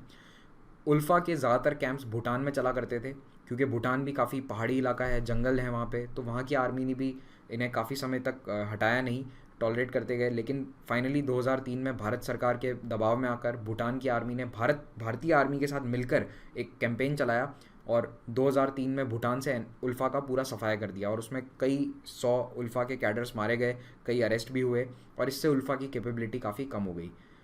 तो उल्फा जो है, अब 2000 की बात कर रहा हूँ मैं, सन 2000 की, तो ये 2003 की बात है जब ये भूटान में ऑपरेशन चलाया गया।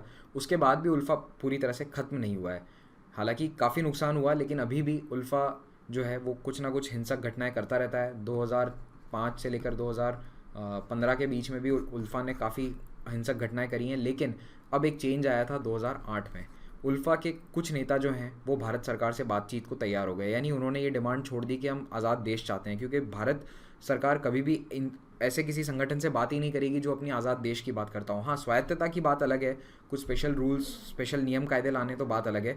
तो अरविंद राजखोआ एक बहुत बड़े नेता हैं, उल्फा के थे, उनके साथ बातचीत शुरू कर दी गई। लेकिन उल्फा के सबसे सीनियर मोस्ट लीडर और हार्ड लाइन लीडर्स में से एक परेश बरुआ, जिनका हाथ माना जाता था, जिस व्यक्ति का हाथ माना जाता था सारी हिंसा के पीछे, इस व्यक्ति ने बातचीत से मना कर दिया और उल्फा को 2 हिस्सों में बांट दिया।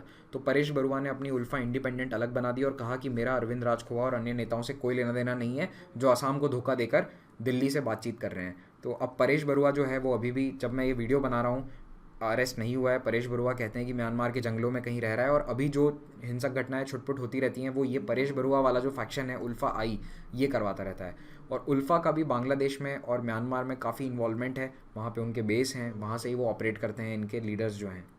तो बोडोलैंड ये वो एरिया है जो NDFB नाम का एक संगठन अलग से देश मांग रहा है। सबसे पहले ये समझिए बोडो कौन है और बोडोलैंड क्या है। यहाँ पे ब्रह्मपुत्र नदी बहती है, ये जो आपको अप्रॉक्सीमेटली लाइन दिख रही है ये ब्रह्मपुत्र नदी है असम में, और इसमें जो ग्रीन कलर में आपको ये 4 डिस्ट्रिक्ट दिख रहे हैं ये कहलाए जाते हैं बोडोलैंड, जिसमें कोकराझार, चिरांग, बक्सा और उदलगुरी डिस्ट्रिक्ट्स हैं असम के। अब इन्हें 90 के दशक में सरकार ने ऑटोनॉमी दे दी थी और ऑटोनॉमस काउंसिल बना दी थी, वैसे ही जैसे कार्बी आंगलोंग, दीमा हसाओ और इन डिस्ट्रिक्ट्स में है। तो ये जो 4 डिस्ट्रिक्ट हैं ये मेजरली बोडोलैंड माने जाते हैं क्योंकि यहाँ पे बोडो जनजाति के लोग रहते हैं। बोडो जो है ये आसाम के 10% हैं, ओवरऑल पूरे आसाम के 10% आबादी में बोडो हैं और यहाँ पे उनका कॉन्सेंट्रेशन सबसे ज़्यादा है। इन 4 ज़िलों में बोडोज़ की आबादी लगभग 48 से 50% के आसपास है। तो ऐसा नहीं है कि यहाँ पे भी इनकी एब्सोल्यूट मेजॉरिटी है, और ये सबसे बड़ा इशू है। बोडोलैंड में सबसे बड़ी दिक्कत ही यही है कि लगभग 50% है लेकिन 50 से ऊपर नहीं है, मतलब 50% दूसरे लोग भी यहाँ पे रहते हैं, केवल बोडो नहीं रहते। अब बोडो जो है वहाँ पे कुछ संगठन ऐसे हैं जो कहते हैं कि हमें तो ये पूरा जो उत्तरी ब्रह्मपुत्र का जो रीजन है, ब्रह्मपुत्र नदी के उत्तर में, ये पूरा बोडोलैंड चाहिए। तो पूरा तो नहीं, लेकिन सरकार ने 4 ज़िलों को तो बोडोलैंड में ऑटोनॉमी दे दी थी, ऑटोनॉमस काउंसिल बना दी है, लेकिन अभी भी वहाँ क्लैशेस जारी हैं। तो इस इशू को देखते हैं। तो बोडोज प्लेन्स के, यानी जो मैदानी इलाका है, उसकी सबसे बड़ी ट्राइब है और इन्होंने 1980 के दशक में आर्म्ड स्ट्रगल शुरू किया, यानी हथियार उठाए सरकार के खिलाफ कि हमें बोडोलैंड दिया जाए। और इस स्ट्रगल में सबसे बड़ी प्रॉब्लम ये हुई कि दूसरे जो जनजाति के लोग हैं उनके खिलाफ हिंसा होनी शुरू हुई। बोडोज ने जो वहाँ पे दूसरे मुस्लिम रहते हैं, मुस्लिम्स के खिलाफ हिंसा करनी, मेनली क्लैश जो है वहाँ पे बोडोज और मुस्लिम्स के बीच में है। तो मुस्लिम्स और बोडोज के बीच में ये एथनिक क्लेंजिंग का ये सिलसिला है, ये शुरू हुआ और इसके कारण लगभग 30 सालों में कई हिंसक झड़पें हो चुकी है। सरकार ने 90 के दशक में इनकी मांग मानते हुए बोडोलैंड ऑटोनॉमस काउंसिल इन्हें दे दी। 93 में अकॉर्ड साइन हुआ, समझौता साइन हुआ सरकार के साथ, भारत सरकार के साथ, जिसमें बोडोलैंड ऑटोनॉमस काउंसिल बनाई गई। और इसके बावजूद अभी भी कुछ संगठन ऐसे हैं जो कहते हैं कि हमें बोडोलैंड अलग देश चाहिए। अब नॉर्थ ईस्ट में सबसे बड़ी प्रॉब्लम यही है कि कोई गुट कुछ कहता है, दूसरा गुट कुछ और कहता है। तो यहाँ पर भी NDFB में कुछ ऐसे फैक्शंस हैं, कुछ ऐसे लोग हैं जो कहते हैं कि बोडोलैंड एक अलग देश होना चाहिए, कुछ इस बात से खुश हैं कि ऑटोनॉमी मिल गई है और कुछ चाहते हैं कि बोडोलैंड एक अलग राज्य का दर्जा हासिल कर जाए। तो अलग अलग तरह की डिमांड्स हैं और यही सारी प्रॉब्लम कर देती है सरकार को इसे सॉल्व करने में। 2003 में बोडोलैंड टेरिटोरियल काउंसिल एक और अकॉर्ड साइन किया गया और लगभग 15 साल से जो ये बोडो आंदोलन चल रहा था इसे समाप्त करने की कोशिश करी गई। इसमें सरकार ने वादा किया कि बोडो भाषा, ज़मीन, जो सोशो कल्चरल राइट्स हैं और एथनिक आइडेंटिटी हैं, इसका बचाव किया जाएगा। इसकी रक्षा के लिए सरकार भरसक प्रयास करेगी या फिर कुछ अच्छे कदम उठाएगी। आप मुझे ये बताइए कि क्या बोडो भाषा भारत की कॉन्स्टिट्यूशनल रिकग्नाइज्ड लैंग्वेजेस 22 भाषाएं जो हैं उनमें से एक है या नहीं, ये आपको मुझे बताना है। अगर नहीं पता तो जाके पॉलिटी का वो लेक्चर देखो जहाँ पे मैंने ये डिस्कस किया था, लैंग्वेज वाला इशू। अब जब सरकार ने 2003 में बोडोलैंड टेरिटोरियल काउंसिल का गठन किया और ये वादा किया कि बोडो भाषा, बोडो कल्चर, इस सब को प्रोटेक्ट किया जाएगा, तो जो बंगाली स्पीकिंग मुस्लिम्स हैं जो इन एरिया में रहते हैं, इन 4 डिस्ट्रिक्ट में, उन्होंने इसका अपोजिशन किया। उन्होंने कहा कि हमारा क्या होगा, हमारी भाषा भी तो है। अब यहाँ पे दिक्कत ये है कि जो भी मुस्लिम्स रहते हैं उनमें से कुछ तो असम के ओरिजिनल निवासी हैं और कुछ क्या ज़्यादातर बांग्लादेश से आए माइग्रेट करके। तो जब 60 और 70 के दशक में बांग्लादेश से कंटिन्यूस माइग्रेशन हो रहा था तो इस एरिया में काफ़ी लोग सेटल हो गए, यानी जो ब्रह्मपुत्र का उत्तरी वाला छोर है, उत्तरी छोर पे कई लोग सेटल हो गए और यहाँ पे खेती करनी शुरू कर दी। और बंगाली मुस्लिम्स को खेती करनी काफ़ी अच्छी आती थी, तो इन्होंने काफ़ी एरियाज़ में खेती करनी शुरू करी और धीरे धीरे यहाँ पे आकर ये बसते गए और इनकी जनसंख्या बढ़ती गई। और इसीलिए 80 और 90 के दशक में ये क्लैश होना शुरू हुआ, जब बोडोज़ को लगा कि हम यहाँ पे माइनॉरिटी होते जा रहे हैं या फिर हमारा मेजॉरिटी स्टेटस खतरे में है। तो अब जो मेन झगड़ा है वो बंगाली मुस्लिम्स के बीच में है, यानी बंगाली स्पीकिंग। याद रखना ये बांग्लादेश के नहीं है, ये बंगाली भाषा बोलते हैं। तो बंगाली भाषा असम में पहले से भी कई लोग बोलते हैं, जब बांग्लादेश बना नहीं था 1971 में, उसके पहले से। लेकिन बोडोस का कहना है कि ये ज़्यादातर सब इलीगली आके रह रहे हैं और इन्हें यहाँ से हटाया जाए, ये डिमांड है। और इसीलिए पूरा एनआरसी का इशू भी इसी से मोटे तौर पर जुड़ा हुआ है। तो नॉन बोडोज ने कहा है, अब नॉन बोडोज में मुस्लिम्स भी हैं और दूसरी जनजातियाँ भी है, ठीक है, जो असम की दूसरी जनजातियाँ हैं वो भी हैं, लेकिन उनमें भी सबसे बड़ा ग्रुप है मुस्लिम्स। तो नॉन बोडोज ने कहा है कि जो बोडो आंदोलन है उसने दूसरों के खिलाफ हथियार उठाया है, कई हत्याएं हुई है, धमकियां दी गई, असॉल्ट हुए, गाँव को खाली कराया गया है, कई बार मारपीट करी गई है, एक्सटॉर्शन किया जाता है, जो नॉन बोडोज़ हैं उनसे हफ्ता वसूली की जाती है इन संगठनों द्वारा। तो ये लगातार क्लैशेस चलते रहते हैं। 2012 जुलाई में भी एक बहुत बड़ा क्लैश हुआ था बोडोज़ और मुस्लिम्स के बीच में, और इसमें कई लोगों की जान गई थी, 100 से ज़्यादा लोग मारे गए थे और 4 लाख लोग अपने घर से विस्थापित हुए थे। आप समझिए 4 लाख लोगों को इन एरियाज़ में अपना घर छोड़ना पड़ा था। मेनली जो मुस्लिम्स हैं उन्हें अपना घर छोड़ना पड़ा था हिंसा के डर के कारण, कि हमारी जान को खतरा है, इसलिए वो जाके कैंप्स में रहे थे कुछ हफ्तों के लिए। अब ये 2012 वाला जो क्लैश है ये इसीलिए इंपॉर्टेंट है क्योंकि इसने एक अलग ही रूप धारण कर लिया। ये पहला ऐसा क्लैश था जिसमें सोशल मीडिया का इस्तेमाल किया गया। अगर आप लोगों को याद हो 2012 में, अगर आप लोगों ने न्यूज़ देखी हो आप में से किसी ने, तो उस समय ये न्यूज़ आई थी कि दक्षिण भारत से अचानक से असम के लोग नौकरियां छोड़ के फिर से अपने घर जाने लगे थे। कारण ये था कि अफवाहें उड़ाई गई दक्षिण भारत में, बेंगलुरु में बहुत सारे आसामीज़ लोग काम करते हैं, पढ़ाई करते हैं, बहुत सारे स्टूडेंट्स हैं, वर्किंग पीपल हैं। तो केरल, बेंगलुरु, कर्नाटक के अन्य हिस्से, वहाँ पर एक अफवाह उड़ाई गई कि क्योंकि बोडोज़ असम में मुस्लिम्स को मार रहे हैं, इसीलिए यहाँ पर यानी दक्षिण भारत में जो मुस्लिम हैं वो असामी लोगों को उनके खिलाफ हिंसा अपनाएंगे या फिर उनके खिलाफ हिंसा करी जाएगी। इस तरह की अफवाह उड़ने के कारण रातों रात हज़ारों आसामीज़ वर्कर्स बेंगलुरु में अपनी जॉब छोड़कर, अपने कॉलेजेस छोड़कर घर रवाना हो गए थे। और ये एक सोशल मीडिया की अफवाह थी, ऐसा कोई किसी ग्रुप का प्लान नहीं था कि किसी ने ऑफिशियली धमकी दी हो, लेकिन सिर्फ एक सोशल मीडिया अफवाह के कारण लाखों लोग मोबिलाइज हो गए थे, लाखों लोगों को अपनी नौकरी और घर छोड़ना पड़ा था। तो ये जो असम में क्लैश हो रहे थे, इसका रेमिफिकेशन, इसका असर कहाँ पर हुआ? दक्षिण भारत में। इसीलिए इंटरनल सिक्योरिटी आपके लिए पढ़ना ज़रूरी है। अगर असम में कुछ होता है तो इसका मतलब ये नहीं है कि वो असम के केवल 2 या 4 ज़िलों में असर करेगा, वो देश भर में कहीं पे भी असर कर सकता है। 2018 में ऐसी सेम सिचुएशन गुजरात में भी हुई कि एक बच्ची के साथ रेप हुआ था, उसमें किसी यूपी के व्यक्ति को अरेस्ट किया गया जो वहाँ पे माइग्रेंट वर्कर था गुजरात में, और इसके खिलाफ एक अफवाह उड़ाई गई कि अब यूपी बिहार के लोगों को गुजरात में नहीं रहने दिया जाएगा, और रातों रात कई हज़ारों यूपी और बिहार के जो वर्कर्स हैं वो गुजरात छोड़कर अपने अपने घर जाने लगे। तो इस तरह की अफवाहें जब सोशल मीडिया के द्वारा उड़ती हैं या उठती हैं, तो फिर यहाँ पर इंटरनल सिक्योरिटी को थ्रेट हो सकता है, क्योंकि जब हज़ारों लाखों लोगों का इन्वॉल्वमेंट है तो देश की सुरक्षा को खतरा है। आगे बढ़ते हैं। तो मैंने आपको बता ही दिया है कि बोडो प्रॉब्लम जो है वो मेन ये है कि जो एंशिएंट बोडो ट्राइब्स हैं वो कहती हैं कि हम तो सदियों से यहाँ पे बसे हुए हैं ब्रह्मपुत्र के उत्तरी हिस्से पे, ब्रह्मपुत्र के उत्तरी छोर पे, और अभी जो ये पिछले 30-40 सालों में बंगाली स्पीकिंग इमिग्रेंट्स आए हैं ये आकर हमारी ज़मीनों पे बस गए हैं। बोडोज़ की अपनी अलग भाषा है और बोडोज़ का अपना अलग कल्चर है, लेकिन जो बंगाली मुस्लिम आए हैं इनकी एग्रीकल्चर स्किल अच्छी है, ये खेती बाड़ी में ज़्यादा निपुण हैं। तो इन्होंने खेती बाड़ी अच्छी करी, और जो खेती अच्छी करता है तो देखो ज़मीन से फ़ायदा तो होगा ही, प्रॉफिट ज़्यादा होता है, तो इसीलिए इनके पास धीरे धीरे ज़मीनें आती गई और बोडो के लैंड जो है इन पे ये खेती करते गए। तो इसीलिए ये प्रॉब्लम पूरी उठकर खड़ी हुई है। बीटीसी के बारे में थोड़ा सा जान लेते हैं। बोडोलैंड टेरिटोरियल काउंसिल जो भारत सरकार ने दी है उसे कई बार Bodoland Territorial Area District BTAD भी कहा जाता है। अब BTC में 50 से 70% नॉन बोडो लोग हैं।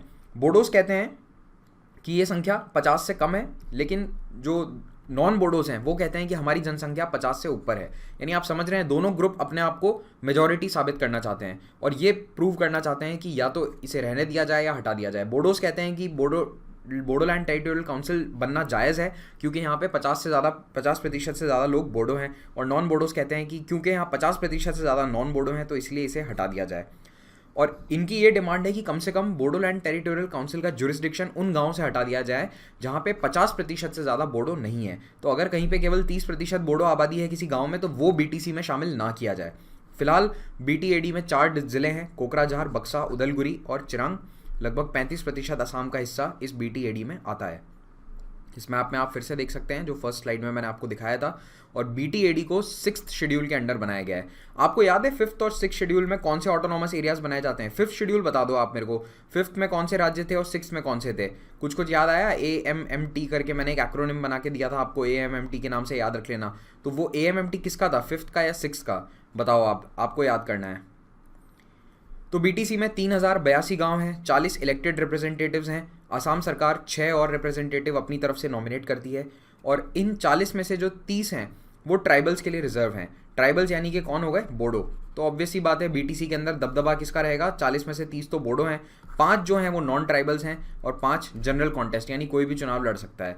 तो मेनली इस काउंसिल के अंदर ज़्यादातर जो हैं वो बोडोज ही हैं और उन्हीं का दबदबा रहेगा। बोडोलैंड टेरिटोरियल एरिया डिस्ट्रिक्ट बनाने का एक सबसे बड़ा फॉलआउट या सबसे घातक परिणाम क्या हो सकता है? देश में ये आइडिया, ये मैसेज चला जाए कि अगर आपकी अलग एथनिसिटी है तो आप एक अलग गृह राज्य की मांग कर सकते हैं या फिर टेरिटोरियल होमलैंड मांग सकते हैं और सरकार आपकी सुनेगी। अभी तक देखो क्या हुआ था, जहाँ पे भी ऑटोनॉमस काउंसिल्स दी गई हैं वहाँ पे किसी एक ट्राइब के लिए नहीं दी गई हैं। ऑटोनॉमस काउंसिल इसलिए दी गई है क्योंकि वो पूरा इलाका या तो पिछड़ा हुआ है, जैसे लद्दाख, वहाँ पे अलग अलग जनजातियाँ हैं, एक्सेस बहुत मुश्किल है, रोड्स नहीं है, जोग्राफिकली बहुत टफ टेरेन है। ऐसे एरियाज़ में ऑटोनॉमस काउंसिल्स बनाई गई हैं, जैसे त्रिपुरा का एग्जांपल हमने देखा था, या फिर हम लद्दाख देख सकते हैं। बोडोलैंड पहली टेरिटोरियल काउंसिल थी जो केवल एक जनजाति के पीछे पूरी टेरिटोरियल काउंसिल सरकार ने दे दी। इससे अब यह आइडिया गया है समाज में कि कल को महाराष्ट्र में अगर कोई भी कम्युनिटी बोलती है कि हमारे लिए एक अलग ऑटोनॉमस काउंसिल दी जाए तो वो भी सरकार को देनी पड़ेगी, क्योंकि यहाँ पे बोडोलैंड बना के दे दिया है। तो ये BTC जो है एक एथनिक ओरिएंटेड काउंसिल है और इसने सिक्योरिटी नहीं दी। देखो, अगर बोडोलैंड टेरिटोरियल काउंसिल बनने के बाद झड़प बंद हो जाती या फिर वहाँ पे शांति हो जाती तो फिर भी इसे सक्सेसफुल माना जा सकता था। लेकिन आज की तारीख में जब मैं ये वीडियो बना रहा हूँ तो BTC पूरी तरह से एक फेलियर है, क्योंकि BTC बनने के 15-16 साल बाद भी आज भी उस एरिया में हिंसा जारी है, आज भी नॉन बोडोज को मारा जा रहा है। तो ये BTC एक तरह से पूरा फेलियर है, क्योंकि वो अन्य लोगों को सिक्योरिटी नहीं दिला पाया है। ये वही बात हो गई कि जब भारत आज़ाद हो रहा था तो कई लोगों ने कहा कि भारत को एक हिंदू राज्य बनाया जाए। अगर भारत हिंदू राज्य बन जाता और साथ साथ में यहाँ पे माइनॉरिटीज़ भी अच्छे से रह लेती, यानी माइनॉरिटीज़ को पूरा प्रोटेक्शन मिलता, तो भारत सक्सेसफुल होता। लेकिन आपको लगता है कि ये पॉसिबल था या नहीं? देखो, सबके अपने अपने अलग विचार हो सकते हैं, अलग थिंकिंग हो सकती है, उसमें हमें डिबेट नहीं करना है। लेकिन ये कुछ उसी तरह की बात है कि कुछ लोग ये मानते हैं, जैसे कांग्रेस पार्टी का ये मानना था कि भारत एक सेक्युलर देश होना चाहिए, ना कि हिंदू राज्य। हिंदू महासभा का कहना था भारत हिंदू राज्य होना चाहिए। अगर कांग्रेस कहती है कि अगर भारत हिंदू राज्य बन जाता है तो माइनॉरिटीज़ का क्या होगा? केवल मुस्लिम माइनॉरिटी नहीं, देश में अन्य माइनॉरिटीज़ भी हैं, अन्य धर्मों के, बहुत सारे धर्मों के माइनॉरिटीज़ हैं। तो इसीलिए सेक्युलरिज्म होना बहुत ज़रूरी था। और यहाँ पे ये एक ऐसा एग्जाम्पल है कि देखते हैं कि मेजॉरिटी को अगर रूल दे दिया जाए तो माइनॉरिटीज़ को सिक्योरिटी मिलेगी या नहीं। तो यहाँ पे ये प्रूव करता है कि सिक्योरिटी नहीं मिली है। फिर एक संगठन है NDFB, national Democratic Front of Bodoland. काफ़ी आश्चर्य की बात है, आप देखिए जहाँ पर भी जो भी संगठन है जो हिंसा का उपयोग करते हैं वही अपने नाम में डेमोक्रेटिक और नेशनल और इस तरह के शब्द लेकर आते हैं। कभी भी आप देख लेना, दुनिया के किसी भी कोने में जो सबसे हिंसक संगठन होंगे वही अपने नाम में नेशनल और डेमोक्रेटिक नाम के शब्द जोड़ेंगे। तो NDFB वो संगठन है जिसने हथियार उठा रखे हैं सरकार के खिलाफ एक अलग देश बनाने के लिए, बोडोलैंड नाम का, और सरकार ने इसे एक आतंकवादी संगठन घोषित कर रखा है। 1998 में इसकी स्थापना हुई थी और NDFB कहता है कि हम सभी बोडो लोगों को रिप्रेजेंट करते हैं, और इनका मेन मुद्दा ये है कि ये वाला एरिया अंडर डेवलप्ड है और यहाँ पे बहुत सारे अप्रवासी आकर रह रहे हैं। इन दोनों को अगर हटा दिया जाए तो हमारी प्रॉब्लम सॉल्व हो जाएगी, और ये प्रॉब्लम भारत सरकार सॉल्व नहीं कर सकती। इसीलिए हमें भारत से अलग होना है, सिसीड फ्रॉम इंडिया, और हमें एक अलग बोडोलैंड देश की स्थापना करनी है। क्या ये भारत सरकार अलाउ कर सकती है? बिल्कुल नहीं। तो इस NDFB ने कई हिंसक घटनाएं करी हैं, कई नॉन बोडोज को टारगेट किया है, आर्मी के साथ कई झड़पें हुई है। 2005 में फाइनली इन्होंने एक सीज़ फायर एग्रीमेंट साइन कर दिया। भारत सरकार यही करती है, नॉर्थ ईस्ट में सबके साथ सीज़ फायर एग्रीमेंट साइन करती है, फिर कहती है कि आओ बातचीत करें। तो NDFB में भी कुछ लोग मान गए बातचीत के लिए, लेकिन एक संगठन है NDFB-S जिसके नेता हैं IK सोंगबीजीत। तो सोंगबीजीत के कारण इसे कहा जाता है NDFB-S। तो NDFB-S अभी भी हिंसा पे उतारू है और इसने बातचीत करने से मना कर दिया है। देखते हैं भविष्य में NDFB-S भी बातचीत की टेबल पर आता है या नहीं। अब आते हैं कार्बी आंगलोंग पे। कार्बी आंगलोंग जो है वो ये वाला डिस्ट्रिक्ट है, ये असम का सबसे बड़ा डिस्ट्रिक्ट है कार्बी आंगलोंग, और इसकी लोकेशन ऐसी है, देखो एकदम सेंट्रल लोकेशन है इसकी, असम में भी, और इधर से नागालैंड के भी नज़दीक है, मणिपुर के भी नज़दीक है, मिजोरम और त्रिपुरा से भी नज़दीक है। तो यहाँ पे मल्टीपल एथनिसिटीज़ के लोग रहते हैं। कार्बी आंगलोंग डिस्ट्रिक्ट में सबसे बड़ा जनजाति समूह तो है कार्बीज का। कार्बीज एक जनजाति समूह है, तो सबसे ज़्यादा कार्बी हैं, लेकिन कार्बी के साथ साथ नगा ट्राइब्स भी हैं, क्योंकि नागालैंड से बिल्कुल एडजॉइनिंग है, पहाड़ी इलाका है, तो कई सारी नगा ट्राइब्स हैं, जिनमें सबसे मेन है रेंगमा नागा। उसके अलावा मिजो ट्राइब्स भी हैं, तो देखो रेंगमा नागा हो गए, फिर डिम्सा हो गए। दिम्सा जो है यहाँ पे इस एरिया में मिलते हैं मेनली दिम्स, तो दिम्सा, रेंगमा, कुकी। कुकी कहाँ मिलते थे याद करो, नागालैंड में कुकी जनजाति। गारो, गारो कहाँ होते हैं, मेघालय में। फिर तीवा, खासीज, हमार, मीज़ो, मीज़ो कहाँ होते हैं, मिज़ोरम में। चकमा, चकमा वो हैं जो इस एरिया से आए थे, कहाँ से, चित्तगोंग हिल डिस्ट्रिक्ट से। चित्तगोंग हिल ट्राइब्स हैं ये चकमास, यहाँ से मिज़ोरम में आए, फिर त्रिपुरा गए, भारत सरकार ने इन्हें अरुणाचल में सेटल किया, तो ये वाला इशू पूरा चकमा का है। तो कुछ चकमा यहाँ भी आकर सेटल हो गए, तो यहाँ पे मल्टीपल ट्राइब्स हैं, केवल एक नहीं है, और इसीलिए कार्बी आंगलोंग इतना पेचीदा है। तो वैसे कार्बी आंगलोंग देश के सबसे पिछड़े हुए डिस्ट्रिक्ट्स में से एक है। डिस्ट्रिक्ट हेडक्वार्टर का नाम है दीफू, और ये असम के उन 11 डिस्ट्रिक्ट में से है जिन्हें केंद्र सरकार द्वारा backward region grant fund programme के तहत पैसे दिए जाते हैं कि आप डेवलपमेंट कीजिए, बहुत पिछड़े हुए इलाके हैं इसलिए। तो ये है कार्बी आंगलोंग का बेसिक आउटलाइन। अब कार्बी आंगलोंग में सबसे बड़ा ग्रुप क्या है, कार्बीज का। तो कार्बीज कहते हैं कि हमें अपना अलग राज्य चाहिए, अलग राज्य चाहिए असम से अलग, और इनमें 2 डिस्ट्रिक्ट होने चाहिए, कार्बी आंगलोंग और दीमा हसाओ। और एक संगठन बना दिया गया, Karbi Longri NC hills liberation front, KLNLF। KLNLF पहले तो हिंसा पे उतारू था, लेकिन बाद में अब केंद्र और राज्य सरकार से बातचीत कर रहा है। लेकिन KLNLF में भी कुछ हिस्सा ऐसा था जिसको बातचीत पसंद नहीं थी, और इसने अपनी अलग, इन लोगों ने अपनी अलग ऑर्गेनाइजेशन बना ली जिसका नाम है Karbi Peoples Liberation Tiger, KPLT। 2010 में ये स्प्लिट हुआ, क्योंकि इन्हें पसंद नहीं था कि KLNLF के जो नेता हैं वो सरकार से बातचीत कर रहे हैं, तो इन्होंने अपना अलग संगठन बना लिया और कहा कि हम बातचीत नहीं करेंगे। KPLT जो है ये अभी भी कह रहा है कि हमें सेल्फ रूल्ड होमलैंड चाहिए, यानी कार्बी लोगों का खुद का एक स्टेट हो या फिर ऑटोनॉमस पूरा रीजन हो, ये डिमांड है KPLT की। और KPLT काफ़ी हिंसा पे उतारू है। KPLT लगातार हिंसा करता रहता है अन्य जनजातियों के खिलाफ। तो ये वाले जितने भी दूसरे वाले जो जनजाति समूह हैं, इनके खिलाफ KPLT हिंसा का रास्ता अपनाता है, और इन्हीं में सबसे बड़ा गुट है रेंगमा नागा। अब जो नॉन कार्बीज हैं उनमें सबसे बड़ा जो जनजाति समूह है वो है रेंगमा नागा का। तो नागा आदिवासी हैं ये, तो इन्होंने अपना अलग संगठन बना लिया, रेंगमा नागा हिल प्रोटेक्शन फोर्स। प्रोटेक्शन किससे, KPLT से, क्योंकि KPLT के अटैक्स बढ़ते जा रहे थे, तो 2012 में ये रेंगमा नागा हिल प्रोटेक्शन फोर्स बन गया। क्योंकि कार्बी आंगलोंग में भी पहाड़ों में रहने वाले जो मेन जनजाति समूह है वो है रेंगमा नागा। और 2013-14 में रेंगमा नागा हिल प्रोटेक्शन फोर्स और KPLT के बीच में काफ़ी हिंसक झड़पें हुई थी, और इसके बाद ये मुद्दा काफ़ी न्यूज़ में भी रहा था उस समय। तो आपको यहाँ पे समझने के लिए पॉइंट ये है कि नॉर्थ ईस्ट में केवल एक संगठन एक अलग राज्य की डिमांड कर रहा है, ऐसा नहीं है। अब कार्बी आंगलोंग ऑलरेडी एक ऑटोनॉमस डिस्ट्रिक्ट है, कार्बी आंगलोंग को ऑटोनॉमी मिली हुई है, ऑटोनॉमस काउंसिल वहाँ पे बनी हुई है, लेकिन इस ऑटोनॉमस काउंसिल के अंदर भी रेंगमा नागा कह रहे हैं कि हमें और ऑटोनॉमी दी जाए, क्योंकि यहाँ तो कार्बीज डोमिनेट कर रहे हैं, तो हमें कार्बीज के अधीन नहीं रहना है, आप हमें अलग से अपना एरिया और दे दो ऑटोनॉमस इसी कार्बी आंगलोंग डिस्ट्रिक्ट के अंदर। तो एक तो है असम, असम के अंदर अब एक हो गया कार्बी आंगलोंग जो अलग राज्य की मांग कर रहा है, और इसके अंदर भी रेंगमा नागा अपना अलग ऑटोनॉमी डिमांड कर रहे हैं। तो ऑटोनॉमी पे ऑटोनॉमी अलग अलग लेवल्स पे डिमांड की जा रही है। तो ये तो था कार्बी आंगलोंग और बोडोलैंड का इशू। अब मैं आता हूँ ओवरऑल नॉर्थ ईस्ट में, उत्तर पूर्व में इतनी इंसर्जेंसी क्यों है, क्या क्या उसके कारण हैं, ये फैक्टर्स हम एक साथ लिस्ट आउट कर देते हैं। अगर अभी तक आपने सारे लेक्चर ध्यान से सुने तो आप ये खुद भी लिख सकते हैं, लेकिन यहाँ पे मैंने पॉइंट आउट कर दिए हैं, लिस्ट कर दिए हैं, जिससे आप आंसर में इन्हें तुरंत लिख सकें। पहला है एलियनेशन की भावना, यानी यहाँ से मेन लैंड का एक जुड़ाव नहीं हुआ है। जो भारत की मुख्य धारा है, भारत का कल्चर है, भारत के पॉपुलर कल्चर हैं, पॉपुलर इमेजरी है, उसके अंदर नॉर्थ ईस्ट इतना जुड़ नहीं पाया है। और यही रीज़न है कि ये जो भावना है अलग होने की, ये ट्राइबल पॉपुलेशन में घर कर गई है। इसके 2 कारण भी हैं। एक तो सरकार भी इतना ज़्यादा वहाँ पे पहुँच नहीं पाई है, सरकार की फैसिलिटीज़ पूरी नहीं है, सरकार का इतना कम्युनिकेशन नहीं है, तो वहाँ की जो ट्राइबल पॉपुलेशन है वो अपने आप को अलग थलग महसूस करती है।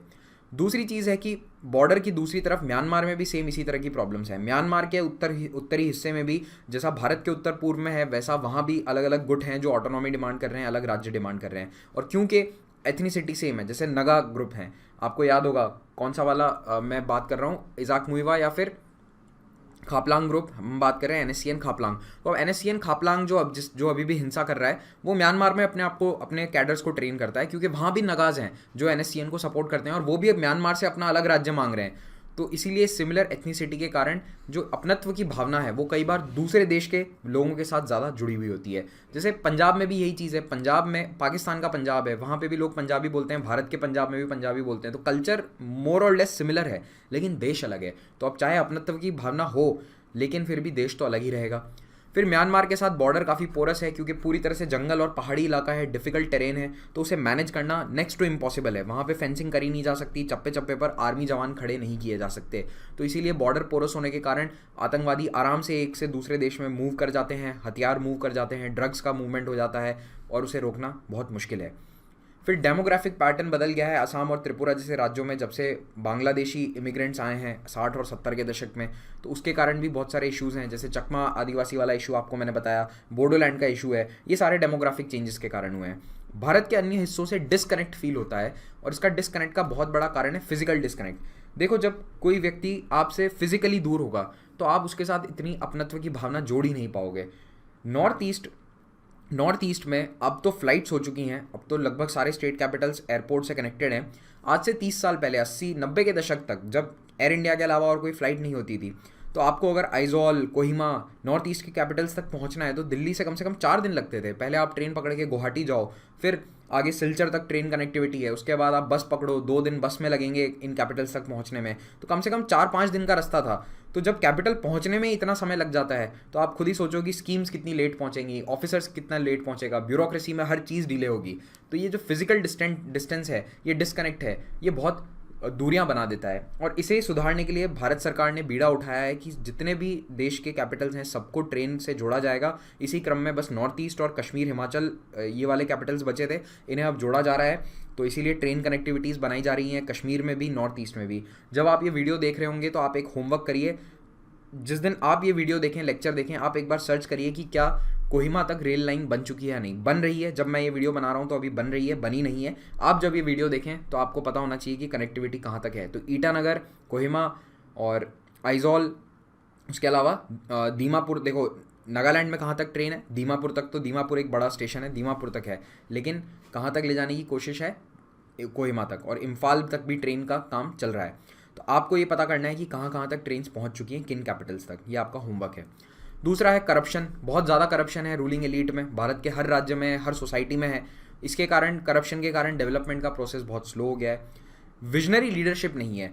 ट्राइबल कम्युनिटीज़ के अंदर एक ऐसी सोच रहती है कि मैं अपनी ट्राइब और अपने घर परिवार को ज़्यादा ऊपर लेकर जाऊं, बजाय पूरे स्टेट को या पूरे जो राज्य की ट्राइब्स हैं उनको। तो खानावला जैसी लीडरशिप, जिन्होंने अपनी चीफ मिनिस्टरशिप की गद्दी छोड़ दी ताकि राज्य में शांति हो, इस तरह के लीडर्स वहाँ पे बहुत कम हुए हैं। जो हुए हैं बहुत ही कम संख्या में रहे हैं। तो विजनरी लीडरशिप की कमी है ट्राइबल कम्युनिटीज़ के अंदर। अगर कोई अच्छा नेता उभर कर आता है तो कई सारी दिक्कतें तो ऐसे ही सॉल्व हो जाएंगी सरकार से बातचीत के द्वारा। फिर डेवलपमेंट नहीं है सरकार के द्वारा, बेसिक एमिनिटीज़ नहीं है। नॉर्थ ईस्ट के कई शहरों में अभी भी पीने का पानी नहीं है, पाइप्ड वाटर नहीं है। इलेक्ट्रिसिटी अब जाकर 2018 में जाकर इलेक्ट्रिसिटी पहुंची है वहाँ गाँव में। अभी भी कंप्लीट इलेक्ट्रिफिकेशन की बात सरकार तो कहती है, लेकिन ग्राउंड रियलिटी ये है कि अभी तक कंप्लीट इलेक्ट्रिफिकेशन नहीं है रूरल एरियाज़ में। Easy availability of arms and ammunition. अब थाईलैंड का बॉर्डर बहुत नज़दीक है, थाईलैंड म्यांमार को क्रॉस करके तुरंत आ जाता है, और थाईलैंड में सबसे ज़्यादा इलीगल गन्स का प्रोडक्शन होता है, थाईलैंड और चाइना दोनों में। तो वहाँ से हथियार स्मगल करना आसान है। पॉलिटिकल सपोर्ट है वेरियस फैक्शंस के द्वारा। तो जैसे कई म्यांमार का जो एरिया है वहाँ से इन्हें पॉलिटिकल सपोर्ट, पैसा मिल जाता है। चाइना के द्वारा भी इस नॉर्थ ईस्ट की इंसर्जेंसी को बढ़ावा दिया जाता है ताकि नॉर्थ ईस्ट कभी स्टेबल ना हो भारत का। और म्यांमार में भी इंस्टेबिलिटी है। देखो, अगर म्यांमार पूरी तरह से स्टेबल होता, वहाँ पे एकदम सिक्योरिटी सिचुएशन 100% होती, तो भारत में कोई भी घटना करके आतंकवादी म्यांमार नहीं भाग सकते थे। अभी क्या होता है, हिंसक घटना को अंजाम दिया जाता है मणिपुर में, और आतंकवादी भागकर म्यांमार में छुप जाते हैं। और सेम उल्टा इसका म्यांमार में होता है, क्योंकि वहाँ पे भी यही प्रॉब्लम है इंसर्जेंसी की, म्यांमार सरकार के खिलाफ। तो वहाँ पे घटना होती है और वो आके छुप जाते हैं भारत के जंगलों में। अगर म्यांमार की आर्मी का पूरा सपोर्ट हो या पूरी तरह से वहाँ शांति हो, तो भी इसको काफ़ी जल्दी सॉल्व किया जा सकता था। हालांकि इसमें सुधार आ रहा है। जैसे भूटान और बांग्लादेश ने भारत को पूरा सपोर्ट दिया है। तो 2003 में भूटान ने एक ऑपरेशन चलाया और सारे जितने भी उल्फा के आतंकवादी हैं उन्हें भगा दिया भूटान से, उन्हें हटा दिया, फ्लश आउट कर दिया। बांग्लादेश ने भी सेम चीज़ें करी थी। तो बांग्लादेश और भूटान से सपोर्ट है, म्यांमार से अभी इतना फोर्थ कमिंग नहीं है सपोर्ट। फिर कई पड़ोसी मुल्क हैं जहाँ पे इंसर्जेंट ग्रुप्स शेल्टर ले लेते हैं ट्रेनिंग के लिए। तो नागा ग्रुप जो है और असम बेस्ड ग्रुप हैं ये म्यांमार से ऑपरेट करते हैं। मेघालय और जो त्रिपुरा के ग्रुप्स हैं वो बांग्लादेश में अपने कैंप लगा लेते हैं। नेपाल एक नया डेस्टिनेशन उभर रहा है ट्रांजिट के तौर पर। जो काठमांडू एयरपोर्ट है वो ट्रांजिट का काम करता है अन्य देशों में जाने के लिए। तो यहाँ से बाय रोड आतंकवादी पहुँच जाते हैं नेपाल। नेपाल से काठमांडू एयरपोर्ट पे इतनी सिक्योरिटी नहीं है, स्क्रूटनी नहीं है, वहाँ से फ्लाइट्स करके अन्य देशों में पहुँच जाते हैं, खास करके चाइना। भूटान को भी असम बेस्ड अंडरग्राउंड ग्रुप्स जैसे उल्फा और एनडीएफ भी यूज़ करते हैं, लेकिन भूटान आर्मी का अब काफ़ी सपोर्ट है तो भूटान की आर्मी ने इन्हें बाहर खदेड़ दिया था। और ऐसा इनपुट मिलता रहता है इंटेलिजेंस को कि चाइनीज़ आर्मी का भी मॉरल सपोर्ट इन्हें है और चाइनीज़ आर्मी भी इन्हें हथियार सप्लाई करने में हथियार सप्लाई नहीं करती डायरेक्टली, लेकिन हाँ कुछ हेल्प मुहैया करवा देती है इंसर्जेंट ग्रुप्स को। तो क्योंकि मेनली जो भी हथियार आते हैं सारे चाइना या थाईलैंड से आते हैं और वो भी स्मगल होते हैं तो चाइना के रास्ते से ही होते हैं। फिर दूसरा जो लोकल एक्सटॉर्शन और लोकल ड्रग स्मगलिंग का जो बिजनेस है ये इन ग्रुप्स को बहुत पैसा देता है। तो जब तक पैसा आता रहेगा तब तक ये फलते फूलते रहेंगे। तो इसीलिए ड्रग स्मगलिंग और एक्सटॉर्शन रैकेट पे लगाम कसनी बहुत ही ज़रूरी है। अगर आप किसी का भी पैसा रोक दो, अगर आप किसी का भी जो सोर्स ऑफ फंडिंग है उसे रोक देते हो, तो फिर आप उस ग्रुप को या फिर उस व्यक्ति को रोक सकते हो आसानी से। तो अब देखते हैं गवर्नमेंट का क्या रिस्पॉन्स रहा है इस नॉर्थ ईस्ट एक्सट्रीमिज्म के खिलाफ। भारत सरकार की स्ट्रैटेजी कॉम्पोजिट रही है, मिलीजुली स्ट्रैटेजी रही है। पहला, बातचीत के लिए बुलाया जाए सबको, पीस टॉक्स करें, लेकिन एक ही शर्त होती है, हिंसा छोड़ोगे तो बातचीत होगी। भारत सरकार हमेशा यही कहती है। तो भारत सरकार ने लगभग सभी संगठनों से सीज फायर या फिर सस्पेंशन ऑफ ऑपरेशन साइन कर रखा है और जितने भी इंसर्जेंट ग्रुप्स हैं बड़े बड़े 17-18 इन सबके साथ ये साइन हुआ है और सबके साथ बातचीत चल रही है। और सरकार ने लगातार ये बात कही है कि हम हर किसी के साथ बातचीत के लिए तैयार हैं, लेकिन भारत के संविधान के अंदर, भारत के संवैधानिक दायरे से बाहर जाकर हम बातचीत नहीं कर सकते। इसका क्या मतलब है? आप बोलो कि बोडोलैंड राज्य बनाना है, ठीक है, भारत सरकार सुनेगी, बात करेगी। आप बोलो कि बोडोलैंड अलग देश बनाना है, बिल्कुल नहीं हो सकता। भारत के संविधान में क्या ये कहीं प्रावधान है? क्या कहीं आर्टिकल 1-2 में लिखा हुआ है कि आप अलग देश बना सकते हो? जी नहीं, केवल अलग राज्य बनाने की बात कही गई है। तो इसीलिए हम संविधान के दायरे के अंदर रह के बात कर सकते हैं, ऑटोनॉमी की बात कर सकते हैं, ऑटोनॉमस काउंसिल्स बनाने की बात कर सकते हैं, नया राज्य बनाने की बात कर सकते हैं, लेकिन अलग देश की बात नहीं की जा सकती। इसीलिए NSCN-K से अभी तक बातचीत नहीं हो रही है, NSCN-IM से हो रही है, क्योंकि IM ने अपनी वो डिमांड छोड़ दी है कि हम नागालैंड को अलग देश बनाना चाहते हैं। NSCN-K अभी भी कहता है कि नागालैंड को हमें अलग देश बनाना है। फिर भारत सरकार के बेसिक गाइडिंग प्रिंसिपल्स क्या हैं इन बातचीत में या फिर इस पूरी इंसर्जेंसी मैटर को सॉल्व करने के लिए? तो सबसे पहला, special scheme law of development के लिए इंफ्रास्ट्रक्चर को बढ़ावा दिया जाए, प्रपोर्शनेट यूज़ ऑफ फोर्स, यानी आर्मी को एक ब्लंट हथियार की तरह, एक हथौड़े की तरह इस्तेमाल नहीं करके एक सर्जिकल नाइफ की तरह इस्तेमाल किया जाए। जहाँ पे ज़रूरत है केवल वहाँ पे आर्मी का इस्तेमाल हो। Dialogue and negotiation, structural changes कि पॉलिटिकल ऑटोनॉमी दी जाए, जितनी हो सके उतनी ऑटोनॉमस काउंसिल दो। तो आप उत्तर पूर्व में देखेंगे ऑटोनॉमस काउंसिल्स बहुत सारी हैं। तो ऑटोनॉमस काउंसिल देने से एक बार लोगों को लगता है कि हाँ, सत्ता हमारे हाथ में है और इसीलिए लोकल कंट्रोल बढ़ता है और इससे ये भावना आती है लोकल लोगों में कि हाँ, हमारा कंट्रोल हम खुद देख रहे हैं, ना कि भारत सरकार। डिसेंट्रलाइजेशन किया जाए, जितना हो सके उतना पावर राज्य सरकारों को या फिर इन ऑटोनॉमस काउंसिल को दिया जाए। और प्रोटेक्शन ऑफ ट्राइबल राइट्स। फिर रेल और रोड कनेक्टिविटी को बढ़ाया जाए, तो इस पे काम चल रहा है। अभी तो हालत ये है, देखो रोड कनेक्टिविटी की मैं क्या बात कहूँ आपसे, इम्फाल और कोहिमा को जो रोड कनेक्ट करती है, जो 2 स्टेट कैपिटल्स को रोड कनेक्ट करती है, वो पूरी तरह से पेव्ड तक नहीं है, यानी उस पर टारमैक भी नहीं है, वो आधे से ज़्यादा रोड कच्ची है और वो नेशनल हाईवे है। त्रिपुरा को जो रोड कनेक्ट करती है पूरे भारत से, NH44, जिसका नाम अब बदलकर, नंबर बदलकर NH8 हो चुका है नई नंबरिंग सिस्टम के अनुसार, ठीक है। तो आप कोशिश करो, दोनों ध्यान रखो, अभी बहुत सारा कन्फ्यूजन है हाईवे नंबरिंग को लेकर, लेकिन जो नई नंबरिंग सिस्टम है उसमें उसका नंबर है 8। तो वो जो NH44 है, NH8 है, वो इतनी ख़राब हालत में है कि हर साल मानसून में वहाँ पे 4-4 फीट कीचड़ भर जाता है, 5-5 फीट कीचड़, और उस कीचड़ में ट्रक्स जा ही नहीं पाते। तो त्रिपुरा 1 महीने लगभग पूरा कट ऑफ हो जाता है मानसून में, जब तक वो रोड सही नहीं हो जाती। इस तरह की हालत है। अब कोई भी राशन, मेडिसिन, कुछ भी भारत की तरफ से सप्लाई नहीं होती, तो हमें बांग्लादेश की मदद लेनी पड़ती है कि बांग्लादेश साइड से त्रिपुरा में सामान पहुंचाया जाता है इमरजेंसी का। तो इस तरह की हालत है अभी भी स्टेट कैपिटल्स की आज़ादी के 70 साल बाद। तो ये जब तक स्थिति नहीं सुधरेगी, इंफ्रास्ट्रक्चर नहीं सुधरेगा, तब तक डेवलपमेंट का नेक्स्ट फेज़ शुरू नहीं हो सकता। फिर सरकार ने एक्ट ईस्ट पॉलिसी लाई है, पहले उसका नाम लुक ईस्ट था, अब एक्ट ईस्ट है। तो नॉर्थ ईस्ट इंडिया को एक जंपिंग बोर्ड की तरह देखा जा रहा है साउथ ईस्ट एशिया के लिए। तो अगर साउथ ईस्ट एशिया से कनेक्टिविटी बढ़ानी है तो नॉर्थ ईस्ट इंडिया को डेवलप करना पड़ेगा। फिर बिजनेस समिट्स लाई जा रही हैं इन्वेस्टमेंट लाने के लिए। तो ये हर राज्य सरकार का फेवरेट काम होता है, इन्वेस्टमेंट समिट ऑर्गेनाइज करो, बाहर से लोग आएंगे, हज़ारों करोड़ प्रॉमिस करके जाएंगे। धरातल पे कितने करोड़ आते हैं उसे देखने में समय लगता है, लेकिन हाँ, एक बार को प्रॉमिस तो हो जाते हैं हज़ारों करोड़। तो तो इस तरह की समिट्स नॉर्थ ईस्ट में भी अब शुरू हो रही हैं। खास करके जो असम सरकार है उसने भी एक अपनी बिजनेस समिट ऑर्गेनाइज करी थी, तो उसमें काफ़ी बड़े बड़े कंपनीज़ ने प्रोजेक्ट्स अपने प्रॉमिस किए हैं असम में। फिर अलग अलग एग्जीबिशंस हैं, सेमिनार्स हैं पूरे दुनिया के अंदर, पूरे देश में, जो नॉर्थ ईस्ट के कल्चर को, हैंडीक्राफ्ट्स को, वहाँ के आइटम्स को दिखाते हैं दुनिया को, टूरिज़्म को बढ़ावा देते हैं। तो और टूरिज़्म भी इसमें आप जोड़ सकते हो, ये भी एक बहुत बड़ी स्ट्रैटेजी है। जितने ज़्यादा लोग इंडिया के नॉर्थ ईस्ट में घूमने जाएंगे उतना कनेक्ट बढ़ेगा, उतना अपनत्व की भावना बढ़ेगी और उतना मेन स्ट्रीम पॉपुलर कल्चर के अंदर नॉर्थ ईस्ट आना शुरू हो जाएगा। तो अब आप देखेंगे इस ओर काफ़ी कदम बढ़ रहे हैं। जैसे असम गवर्नमेंट ने एक बहुत ही प्यारा ऐड निकाला है, एडवर्टाइजमेंट निकाला है, जो आपको इंटरनेशनल वेबसाइट्स पे देखने को मिलेगा। एक वीडियो है, आप यूट्यूब पे भी देख सकते हैं। असम गवर्नमेंट का वीडियो वाकई काबिल तारीफ़ है, मतलब मुझे पर्सनली बहुत अच्छा लगा। असम, सिक्किम, इन सारे स्टेट्स ने इनिशिएटिव्स लिए हैं कि हम अच्छे अच्छे वीडियोस प्रोफेशनल लेवल के, आई थिंक प्रियंका चोपड़ा को ब्रांड एम्बेसडर बनाया है असम टूरिज्म ने। तो इस तरह के इनिशिएटिव्स लिए जा रहे हैं ताकि ज़्यादा से ज़्यादा टूरिज्म को वहाँ पे बढ़ावा दिया जाए। फिर उसके अलावा कुछ मेजर डेवलपमेंटल इनिशिएटिव्स हैं केंद्र सरकार द्वारा। तो 96 में तत्कालीन प्राइम मिनिस्टर ने अनाउंस किया कि जितना भी बजट आता है किसी भी डिपार्टमेंट का, उसमें से 10% बजट हर मिनिस्ट्री का नॉर्थ ईस्ट के ऊपर खर्च किया जाएगा। जितने भी, जैसे हेल्थ मिनिस्ट्री है या फिर PWD है, सभी का 10% बजट नॉर्थ ईस्ट इंडिया पे खर्च होगा। दूसरा इनिशिएटिव सरकार ने ये लिया कि non lapsable central pool of resources बना दिया गया है उत्तर पूर्वी राज्यों के लिए 1998 से। सेंट्रल पूल का मतलब है कि एक जगह केंद्र सरकार पैसा इकट्ठा करके रखती है कि ये नॉर्थ ईस्ट के डेवलपमेंट के लिए है, और वो वाला जो पैसा है वो नॉन लैप्सेबल है। ये काफ़ी इंपॉर्टेंट है। लैप्सेबल का क्या मतलब होता है? जनरली ये होता है सरकारी, किसी भी सरकारी विभाग में, कि अगर आपको 100 रुपये का बजट दिया गया है, सोचो आपको किसी एक पर्टिकुलर ईयर के लिए PWD डिपार्टमेंट को 100 करोड़ दिए गए कि 100 करोड़ रुपए रखो और ये आपको सड़कें बनानी है 100 करोड़ में। उस 100 करोड़ में से अगर PWD 80 करोड़ की सड़कें बना देता है तो बाकी के 20 करोड़ रुपए PWD के पास नहीं पड़े रहेंगे अगले साल के लिए। वो 20 करोड़ रुपए फिर से केंद्र सरकार के मेन बजट में चले जाएंगे, वहाँ से फिर से रीएलोकेट होंगे। तो या तो आप अपने 100 करोड़ पूरे खर्च कर लो, या फिर 80 करोड़ की हैं तो वो 20 करोड़ फिर से देने पड़ेंगे। तो ये होता है लैप्सेबल बजट। लेकिन नॉन लैप्सेबल में अगर 80 करोड़ भी खर्च हुए हैं तो वो 20 करोड़ यहीं पे पड़े रहेंगे PWD के पास। तो ये होता है इस सेंट्रल पूल में। तो अगर नॉर्थ ईस्ट के लिए सरकार ने 200 करोड़ दिए और खर्च हो पाए केवल 50 करोड़, तो बाकी के बचे 150 करोड़ भी अगले साल के लिए यहीं पे बचे रहेंगे। तो अगले साल अगर फिर से 200 करोड़ का बजट आता है तो टोटल पैसे खर्च करने के लिए हो जाएंगे 350 करोड़।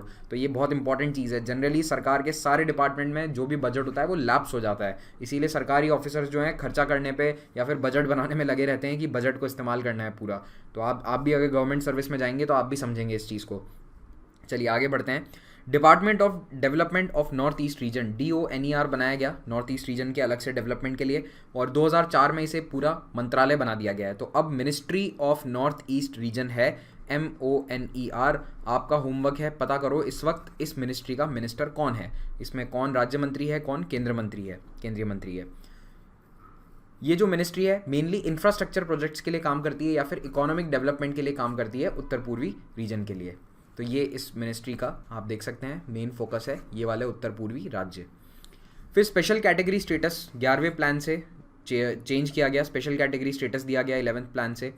1971 में नॉर्थ ईस्ट काउंसिल की स्थापना करी गई। तो जैसे रीजनल काउंसिल्स होती हैं, western zone council, northern zone council, वैसे ही नॉर्थ ईस्ट काउंसिल अलग है, और इसे रिस्ट्रक्चर किया गया 2002 में as a regional planning body for North east region. फिर social and infrastructure development fund है, ये फाइनेंस मिनिस्टर का पैकेज है, 2008-9 में दिया गया। Plan scheme I advocacy and publicity, और प्लान स्कीम कैपेसिटी बिल्डिंग और टेक्निकल असिस्टेंस। ये भी सारे पैसे हैं जो दिए गए थे कैपेसिटी बिल्डिंग के लिए, यानी स्किल डेवलपमेंट है, इंफ्रास्ट्रक्चर है, इन सभी वर्क्स के लिए पैसे दिए गए। एशियन डेवलपमेंट बैंक ने नॉर्थ ईस्ट में रोड्स बनाने का स्पेशल इन्वेस्टमेंट प्रोग्राम स्टार्ट किया है, और वर्ल्ड बैंक ने भी north east rural livelihood project start किया था। तो लाइवलीहुड के लिए वर्ल्ड बैंक और रोड्स बनाने के लिए ADB एशियन डेवलपमेंट बैंक ने स्पेशल पैसा दिया। North east industrial investment and promotion policy 2007 लाई गई। Border area development project BADP scheme को यहाँ लागू किया गया। Hill area development programme in the north east region. तो आप देखेंगे केंद्र सरकार की कई स्कीम्स हैं, बहुत सारी स्कीम्स हैं। आपके लिए मेरा एक क्वेश्चन है यहाँ पे, इतनी स्कीम्स होने के बावजूद धरातल पे नॉर्थ ईस्ट में आपको डेवलपमेंट देखने को क्यों नहीं मिल रहा? तो इसके आंसर में आपको 100 शब्द लिखने हैं, 10 पॉइंट लिखने हैं कम से कम। अब आप इन 10 पॉइंट में ये लिखिए, देखिए सबसे पहला चैलेंज है वहाँ पे ज्योग्राफी बहुत टफ है, टेरेन काफ़ी टफ है, हिली एरिया है, फॉरेस्टेड एरिया है, रोड्स बनाना, पावर प्रोजेक्ट्स लगाना, पावर लाइंस लगाना बहुत मुश्किल काम है। फिर आप लिखिए स्टेबिलिटी।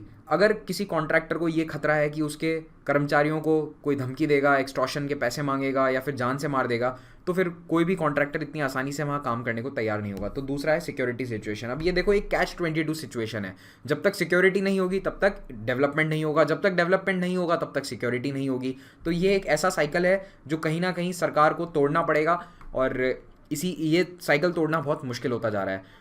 तो आपको ये पॉइंट्स लिखने हैं कि एक तो टेरेन, फिर दूसरा सिक्योरिटी सिचुएशन, फिर आप ये लिखिए कि स्कीम्स अभी आनी स्टार्ट हुई हैं 10 साल 20 साल में, तो इन्हें इम्प्लीमेंट करने में समय लगता है। तो धीरे धीरे आपको रिजल्ट्स देखने को मिलेंगे। जब ग्रीन रेवोल्यूशन हुआ था तब भी कोई 1 साल के अंदर उसका फ़ायदा देखने को नहीं मिला था, 10 साल लगे थे, 15 साल लगे थे पंजाब जैसे एरियाज़ को प्रॉस्पर करने के लिए। तो थोड़ा सा समय लगता है गवर्नमेंट की स्कीम्स को ग्राउंड लेवल पे दिखने में, उनके फ़ायदे दिखने में।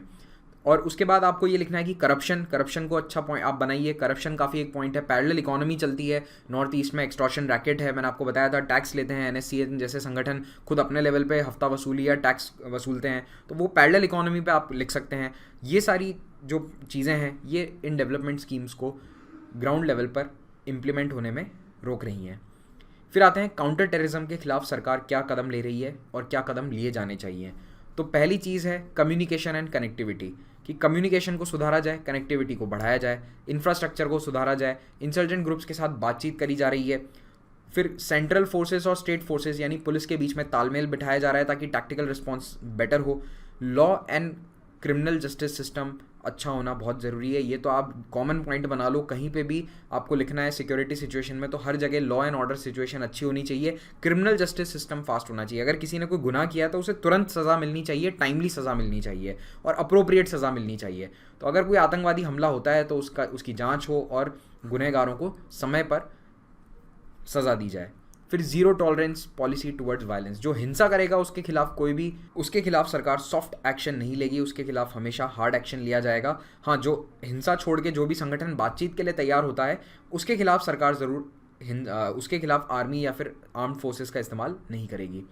फिर कल्चरल इंटरेक्शन बढ़ाने की ज़रूरत है पूरे देश के साथ। टूरिज़्म, जो पर्सन टू पर्सन एक्सचेंज है, पीपल टू पीपल एक्सचेंज है, उसे बढ़ाने की ज़रूरत है। सोशो इकोनॉमिक डेवलपमेंट बढ़ाने की ज़रूरत है, इंक्लूसिव डेवलपमेंट की ज़रूरत है, और गवर्नमेंट की प्रेजेंस हर जगह महसूस होनी चाहिए। जो दूर दराज के गाँव के पहाड़ों में इलाके हैं वहाँ पे ये ना लगे कि सरकार यहाँ पे स्कूल हॉस्पिटल कुछ मुहैया नहीं करा रही, जो भी फैसिलिटी है वो इंसर्जेंट्स द्वारा या आतंकवादी संगठनों द्वारा या NSCN जैसे संगठनों द्वारा दी जा रही है।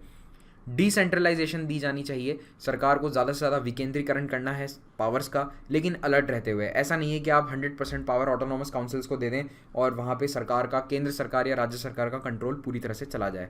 एडमिनिस्ट्रेटिव एफिशिएंसी सुधारनी है, प्रो पीपल गवर्नेंस होनी चाहिए, हाई कोर्ट सेटअप करने हैं मणिपुर, मेघालय, त्रिपुरा। क्या ये पॉइंट सही है? याद करो पॉलिटिकल लेक्चर, इन तीनों जगहों पे हाई कोर्ट सेटअप हो चुके हैं। 2013 में ऑलरेडी ये स्टेप लिया जा चुका है। लेटेस्ट भारत के जो हाई कोर्ट है वो इन तीनों राज्यों के अंदर है, मणिपुर, मेघालय, त्रिपुरा, इसलिए मैंने जानबूझ के ये पॉइंट डाला था। फिर coping up with regional aspirations, तो जहाँ यहाँ पे राज्य की डिमांड है तो सरकार को शांति से सुनना चाहिए, और जो सही है वहाँ पे राज्य की डिमांड जायज़ है वहाँ राज्य का दर्जा देना भी चाहिए। फिर अगला टॉपिक है कि आफ्सपा को हटाया जाए या नहीं, armed forces special powers act को हटाना सही है या नहीं। तो भारत की जो आर्मी है वो बहुत ही मुश्किल हालातों में वहाँ पे काम कर रही है उत्तर पूर्व भारत के अंदर। तो कई बार स्ट्रेस के कारण इस तरह की घटनाएं हो जाती हैं जहाँ पे आर्मी को एक्शन नहीं लेना चाहिए, वहाँ पे अननेसेसरी एक्शन ले लिया जाता है। तो इसमें कई बार सिविलियंस भी बीच में आ जाते हैं और कई सिविलियंस की डेथ हुई है, ये बात सच है। लेकिन आर्मी को अपने आप भी बहुत एक भारी कीमत चुकानी पड़ी है। हज़ारों भारत के सैनिक उत्तर पूर्व में शहीद हुए हैं, खास करके गुरिल्ला अटैक्स में, जो छुपकर घात लगाकर हमला किया जाता है पहाड़ों में। 2015 के अंदर भी मणिपुर में एक ऐसा ही अटैक हुआ था, काफ़ी घातक अटैक था। उसमें भारत के 20 जवान मारे गए थे, लगभग 18 या 20 जवान मारे गए थे। तो ये जो घात लगाकर अटैक्स होते हैं ये आर्मी पर भी काफ़ी नुकसानदायक हैं, मोराल के लिए बहुत नुकसानदायक हैं। तो आर्मी को भी अपने ऑपरेशंस इस तरह से चलाने पड़ते हैं जहाँ सिविलियंस को कई बार परेशानी होती है, क्योंकि सिविलियंस और गुरिल्लास के अंदर फ़र्क करना कई बार बहुत मुश्किल हो जाता है। तो इस तरह की जो डिमांड है इंसर्जेंसी की, उसके कारण आफ्सपा वहाँ पे ज़रूरी है। लेकिन आफ्सपा के खिलाफ कई प्रोटेस्ट चल रहे हैं कई स्टेट्स में, जिनमें से सबसे फेमस था इरोम शर्मिला चानू की भूख हड़ताल जो 16 साल चली। इरोम शर्मिला एक जवान लड़की थी जिसके भाई को मार दिया गया था आर्मी द्वारा, और आर्मी के जवानों के खिलाफ कोई एक्शन नहीं लिया गया क्योंकि आफ्सपा के तहत उनके खिलाफ कोई कार्रवाई नहीं हो सकती थी। तो इरोम शर्मिला ने 16 साल तक भूख हड़ताल करी कि आफ्सपा को हटाया जाए, और फाइनली इन्होंने 16 में अपनी हंगर स्ट्राइक हटा दी। 2017 आई थिंक या 17 में जब चुनाव थे मणिपुर में, उस समय उन्होंने अपनी हंगर स्ट्राइक को ख़त्म कर दिया। जी हाँ, 2017 में। लेकिन 16 साल तक की चली इस हंगर स्ट्राइक ने एक वर्ल्ड रिकॉर्ड बनाया, दुनिया की सबसे लंबी भूख हड़ताल हो गई है। और ये है इरोम शर्मिला चानू। ये रेजिस्टेंस की एक बहुत पावरफुल इमेज है पूरी दुनिया में। तो अब ये बात सही है कि सिक्योरिटी फोर्सेस द्वारा कई बार मानवाधिकारों का हनन हो जाता है, लेकिन जो इंसर्जेंट ग्रुप्स एक्टिव हैं और जितने ज़्यादा इंसर्जेंट ग्रुप्स एक्टिव हैं नॉर्थ ईस्ट में, उसके कारण आफ्सपा को हटाना एडवाइजेबल नहीं है। अब मैंने यहाँ पे स्टार क्यों लगाया है, क्योंकि ये जो ओपिनियन है ये बदल सकता है, पर्सन टू पर्सन चेंज हो सकता है। आप चाहें, आपका पर्सनल अगर ओपिनियन है कि आफ्सपा हटाया जाए तो आप उसके फेवर में अच्छे पॉइंट्स लिखिए, और अगर आप चाहते हैं कि आफ्सपा ना हटाया जाए तो आप उसके भी फेवर में अच्छे पॉइंट्स लिखिए। ये पॉइंट्स आपको कहाँ से मिलेंगे?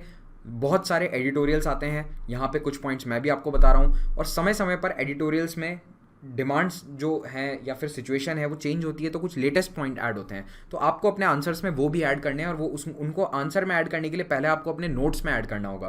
तो देखिए, आफ्सपा हटाने के फेवर में क्या पॉइंट्स हैं। कई सारे पुराने रिटायर्ड आर्मी जनरल्स जो हैं वो कहते हैं कि आफ्सपा की ज़रूरत नहीं है। आफ्सपा आर्मी के जवानों को थोड़ा सा केयरलेस बना देता है। जहाँ पे पूरी जांच पड़ताल करने के बाद किसी को अरेस्ट किया जाए या किसी पे फायर किया जाए, उससे पहले ही उस पर फायर कर दिया जाता है, क्योंकि आफ्सपा का प्रोटेक्शन मिला हुआ है। तो ये आर्मी के खुद के लिए घातक है, इसीलिए आफ्सपा हटा देना चाहिए। दूसरी चीज़, जब तक आफ्सपा रहेगा तब तक आर्मी के खिलाफ ह्यूमन राइट्स अब्यूज़ के केसेस लगते रहेंगे। अगर आफ्सपा हटता है तो आर्मी के जवान, आर्मी के ऑफिसर्स खुद अपने आप बहुत डबल सतर्क हो जाएंगे कि हमें कहीं भी सिविलियंस को हार्म नहीं करना है। तो ये एक अच्छी चीज़ होगी।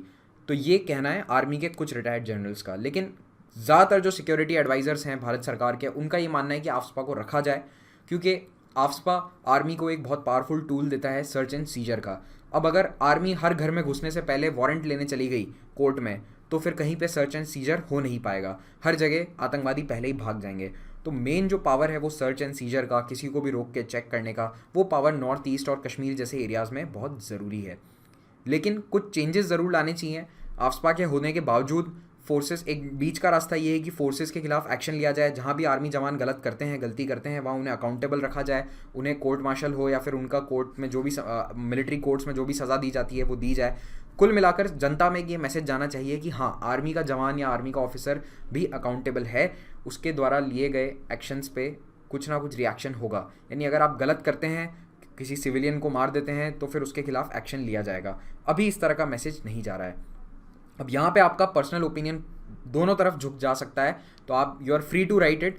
यूपीएससी या फिर अन्य कोई भी एग्जाम आपको ये नहीं कहेगा कि आपका ओपिनियन यही होना चाहिए। हाँ, मे बी अगर आप CAPF का इंटरव्यू दे रहे हैं, वहाँ पे ये एडवाइजेबल रहेगा कि आप यही कहें कि आफ्सपा रखा जाए, क्योंकि अगर आप वहाँ पे एंटी आफ्सपा स्टांस लेते हैं तो इंटरव्यू में थोड़ी सी शायद दिक्कत हो सकती है, ऐसा मेरा मानना है। ठीक है, लेकिन हो सकता है अगर न्यूट्रल हो इंटरव्यूअर्स तो उसको नेगेटिव वे में भी ना ले।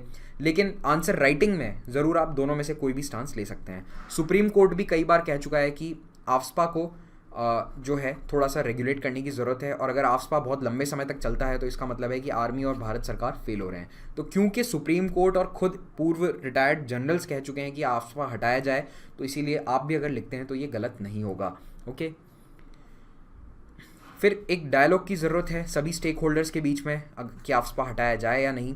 कुछ एग्जांपल्स हैं हमारे पास कि आफ्सपा हटाया गया था, जैसे मणिपुर में अगस्त 2004 में आफ्सपा हटाया गया, सिटी में, इम्फाल सिटी के अंदर हटाया गया था, क्योंकि काफ़ी प्रोटेस्ट हुए थे उसके खिलाफ।